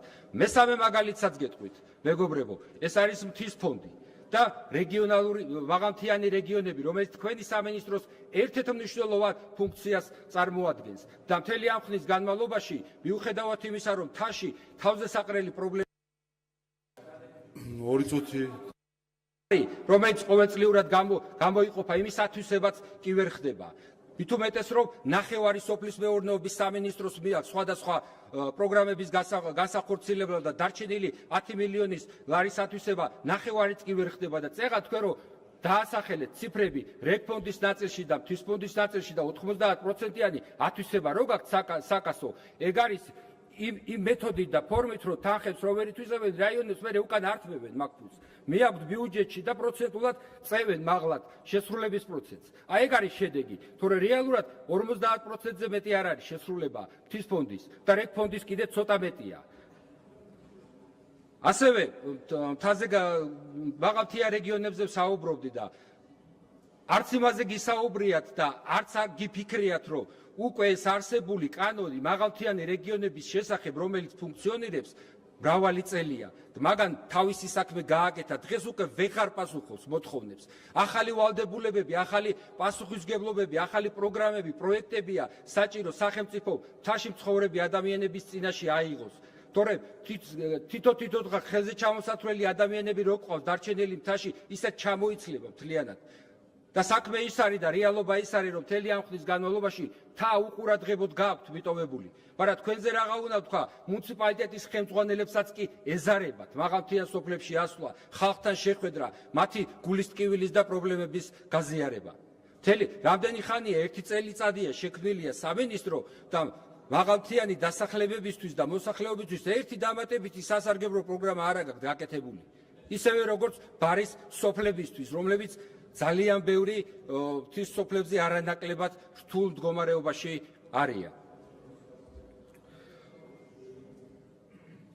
იგივე შემიძლია ვთქვა, რომ 100 მილიონი ლარი ბატონო 2 წუთი დაგიმატეთ და გავიდა უკვე 30 წამს დაგიმატებთ კიდე და გთხოვთ რომ დაასრულოთ. ძალიან გთხოვთ იქნებ დავიმატოთ. ვერა, არის რეგლამენტი 30 წამი და გთხოვთ და 2 წუთი დაგიმატეთ, ბატონო. კიდე 3 წუთი? არა, შეუძლებელი. არა, აქ თქვენი გამოსვლა ვერ იქნება. 1 წუთს გიმატებთ კიდე 1 წუთს და გთხოვთ დაასრულოთ. 1 წუთი ჩართით. მილიონია, 100 მილიონია გამოყოფილი ცენტრალური ბიუჯეტიდან თქვენი უწყების შესანახად. მაგრამ ნამდვილად ვერ ხვდებით, რაში ვხარჯავთ ამ ფულს, ან კიდევ რატომ ხარჯავთ ამ ფულს. 100 მილიონი ლარი სოფლებში არსებულ პრობლემებისთვის რომ დაგვეხარჯათ, იცით რამდენ პრობლემას მოვაგვარებდით? ან კიდევ სოფლებში დემოგრაფიული პრობლემები, რომელიც არსებობს, რამდენ დემოგრაფიულ პრობლემას გადაჭრედით. ჩემთვის გასაგებია, რომ ეს სამინისტრო პოლიტიკური ნიშნით შეიქმნა და ერთი კაცის გამო შეიქმნა, რომელი კაცი დღეს ციხეშია, გრიგოლ ლილუაშვილს გულისხმობ, მაგრამ გასაგებია ეგ ყველაფერი, მაგრამ უწყება რახან შეიქმნა, საქმე უნდა აკეთოთ. რეგიონებისთვის და მუნიციპალიტეტებისთვის და მათთვის ერთ-ერთი საიმედო და დასაყრდენი უწყება უნდა იყოთ. ამიტომ ან ეს უწყება უნდა დაუბრუნდეს ისევ ინფრასტრუქტურის სამინისტროს, ან კიდევ უნდა დაემატოს დამატებითი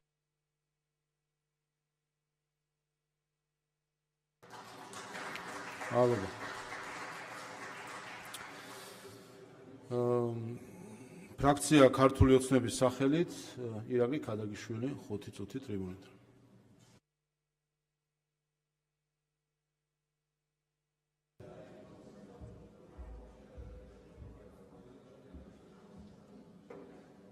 ბატონო თავმჯდომარე, კოლეგებო, ბატონო მინისტრო და სამინისტრო წარმომადგენლობო, ნამდვილად მნიშვნელოვანი შეკითხვა არის, საჭირო არის თუ არა ეს სამინისტრო, ან საჭირო არის თუ არა სახელმწიფო რწმუნებულის ინსტიტუტი.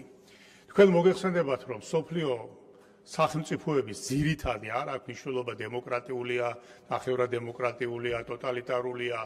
ყველგან არსებობს მოწყობის დაახლოებით შემდეგი ფორმა. არის ცენტრალური ხელისუფლება, არის რეგიონალური ხელისუფლება და რეგიონალური ხელისუფლება სხვადასხვა ქვეყანაში ხელისუფლების და უფლებამოსილების სხვადასხვა სისავსით არის აღჭურვილი და არსებობს მუნიციპალური ხელისუფლება, რომელიც აგრეთვე განვითარების და მიხედვით მრავალდონიანი არის. ჩვენ ქვეყანაში გვაქვს ორი დონე: ცენტრალური ხელისუფლება და მუნიციპალიტეტი, რომელიც რეალურად არის სერვისების მიმწოდებელი და რომლის საქმეს არის, ასე ვთქვათ, მუნიციპალური საჭიროებების გადაწყვეტა. მაგრამ გვიწერია კონსტიტუციაში, რომ სანამ არ მოხდება საქართველოს ტერიტორიული მთლიანობის აღდგენა, მანამდე ჩვენი ქვეყნის რეგიონების ადმინისტრაციული ტერიტორიული მოწყობა და შესაბამისად სხვა საკითხები ამასთან დაკავშირებით არ არის გადაწყვეტილი. ანუ თუ ჩვენ შევხედავთ, რას ნიშნავს ნორმალურ განვითარებულ ქვეყანაში რეგიონი, ეს არის თავის საკანონმდებლო ორგანოთი, თავისი აღმასრულებელი ორგანოთი, თავისი ფინანსებით, თავისი ბიუჯეტით და თავისი, რო იტყვიან, სამინისტროებით. ან შეიძლება სხვა სახელი ერქვას. ანუ დამოუკიდებლივ გარკვეულწილად აყალიბებენ თავის ეკონომიკური, სოციალური თუ სხვა საქმიანობის მიმართულებას. სანამ ჩვენთან ეს ობიექტური მიზეზით არ არის მოწესრიგებული, რა თქმა უნდა, ძალიან მნიშვნელოვანი არის შესაბამისი სამინისტროს არსებობა. იყო ერთ სამინისტროში კი ბატონო, მაგრამ იმის გამო რომ გამოწვევა არის და პერსპექტივა კიდევ უფრო მეტი გვინდა რომ შევქმნათ, რა თქმა უნდა, რელევანტურია რომ რეგიონალური განვითარების მიმართულებით არსებობდეს ცალკე სამინისტრო, რომელიც არა მარტო პირდაპირ გაგებით მხოლოდ მწირად რეგფონდებს გაუწევს კურატორობას ან მთის პრობლემატიკასთან იქნება დაკავშირებული, არამედ ზოგადად სახელმწიფო პოლიტიკის ჩამოყალიბებაში ჯანდაცვიდან დაწყებული განათლებით და ასე შემდეგ გაგრძელებული, ასე შემდეგ იქნება გარკვეული მაკოორდინირებელი, რათა ცენტრალური ხელისუფლების ორგანოებისა და ადგილზე საჭიროებების კოორდინაცია მოხდეს. ეს არის ამ სამინისტროს ძირითადი ფუნქცია. და როდესაც საუბარია მათ შორის ეკონომიკის ზრდაზე, სამუშაო ადგილების ზრდაზე და სოციალურ თელრიგ პროგრამებზე, ეს არ არის პირდაპირ გაგებით მხოლოდ ამ სამინისტროს გადასაწყვეტი. ამ სამინისტროს გადაწყვეტია, რომ სახელმწიფო პოლიტიკა, მთავრობის საქმიანობა და თვითმმართველობის საქმიანობა იყოს აი ამ კოორდინაციის ქვეშ მოქცეული. და სწორედ ამ კოორდინაციის რგოლია აგრეთვე სახელმწიფო რწმუნებულის ინსტიტუტი, რომელსაც სწორედ ეს მოვალეობა აქვს, რომ იყოს ხიდი მთავრობასა და თვითმმართველობას შორის კონკრეტულად ადგილზე და ამავდროულად ხშირ შემთხვევაში, ვისაც გვიმუშავია სახელმწიფო რწმუნებულის გუბერნატორის პოზიციაზე, ვიცით, რომ უფრო ხშირ შემთხვევაში ვართ ხოლმე მუნიციპალიტეტის ინტერესების გამტარებელი მთავრობაში, იმიტომ რომ ხედავთ ყოველდღიურად რა საჭიროებები არის. ასე რომ, ბატონო შალვა, მოგახსენებთ, რომ როდესაც თქვენ ბრძანდებოდით, ჩვენ კოლეგები ვიყავით, სახელმწიფო რწმუნებულები, გუბერნატორები, მე მგონი, რომ იტყვიან ფუჭი საქმიანობით არ ვიყავით იმ წლების განმავლობაში დაკავებულები. რაც შეეხება საჭიროებებს, ხო? რა თქმა უნდა, საჭიროებები რაც მეტი გაკეთდება, მით მეტი საჭიროება გაჩნდება. არ არსებობს, ასე ვთქვათ, დამთავრებული ცხოვრების დონე. პროგრესი იწვევს ახალი საჭიროებების წარმოშობას. და რა თქმა უნდა, სულ მუდამ ჭირდება ამ საჭიროებებს შესაბამისი პასუხის გაცემა. და ამ გამოწვევების გადასაჭრელად არის სწორედ ეს ინიციატივა, რაც პრემიერ-მინისტრის მიერ იყო სწორედ შემოთავაზებული, ამ სამინისტროს, ასე ვთქვათ, შექმნა და კარგად მოგეხსენებათ ისიც, რომ პრემიერ-მინისტრი თავის, ასე ვთქვათ, საქმიანობაში ერთ-ერთი პრიორიტეტი სწორედ მისი წინა საქმიანობიდან გამომდინარე, სწორედ თვითმმართველობებისა და რეგიონალური პოლიტიკის მიმართულებით იყო. ამიტომ მე მიმაჩნია, რომ აქ სპეკულაცია აბსოლუტურად ზედმეტი არის, თუ რამე დასახვეწეა და რა თქმა უნდა, ბევრი საკითხი არის, რომელთან დაკავშირებითაც შეიძლება კრიტიკული შენიშვნის გამოთქმაც, შეიძლება მოდიფიცირებაც და შეიძლება ახალი იდეების მიწოდებაც. და მე ვფიქრობ, რომ მინისტრიც კოლექტივს თქვენს საკმაოდ კარგად იცნობთ და ბატონო სოზარ, თქვენც მით უმეტეს, რომ ხელმძღვანელობით ამ მიმართულებით, რა თქმა უნდა, ამ კოლექტივთან ერთად შეიძლება ძალიან პროფესიულ დონეზე მუშაობა, ყველა საჭიროებო საკითხის გაზიარება და აი სოფლის პროგრამაზე გაკეთდა აქცენტი, ხო? მეც წინააღმდეგი ვარ ამ ფორმით სოფლის პროგრამის შედარჩუნებაზე. ყავდა მინისტრი მოწვეული, იყვნენ უკაცრავად დელეგატებიც, იყვნენ მერებიც, ასთა სხვადასხვაობა იყო. პლუს ის აქვს, რომ მოქალაქეებთან კონტაქტის მეტი საშუალება აქვს, მინუსი ის არის, რომ ფინანსურად კმარია.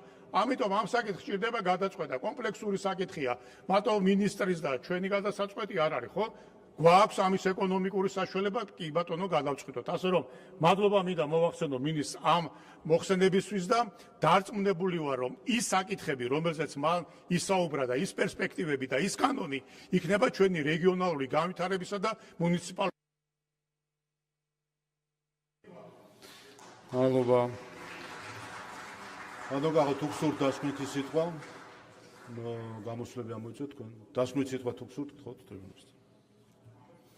კოლეგებო, ჩვენ ამით ამოწურათ ინტერპელაციის საკითხს და დავიწყოთ კანონპროექტების განხილვას, ასე რომ გთხოვთ ყველას შემოხვიდეთ დარბაზში. ვისაც კანონპროექტების განხილვაში სურთ მონაწილეობს მიიღება. დიდი მადლობა დასკვნით სიტყვაში მე ვისარგებლებ იმით, რომ მინდა მადლობა გადაგიხადოთ. ჩვენთვის ეს იყო ძალიან მნიშვნელოვანი, რომ გაგვეცნო ჩვენი სამინისტროს სამოქმედო გეგმა, გამოწვევები და ის გვესაუბრა იმ პრობლემებზე, რომელიც დაგროვილი არის და რომელიც უნდა გადავწყვიტოთ რეგიონული განვითარების კუთხით. მადლობა მხარდამჭერებსაც და მადლობა ვინც გაგვაკრიტიკა იმათაც. თუმცა უფლებას დავიტოვებ, რომ კრიტიკაში არ დაგეთანხმოთ. ორმესი მადლობა, წარმატებებს გისურვებთ და მზად ვარ ნებისმიერი სახით თანამშრომლობისთვის ყოველთვის. ორმესი მადლობა. მადლობ, საკითხი განხილულია.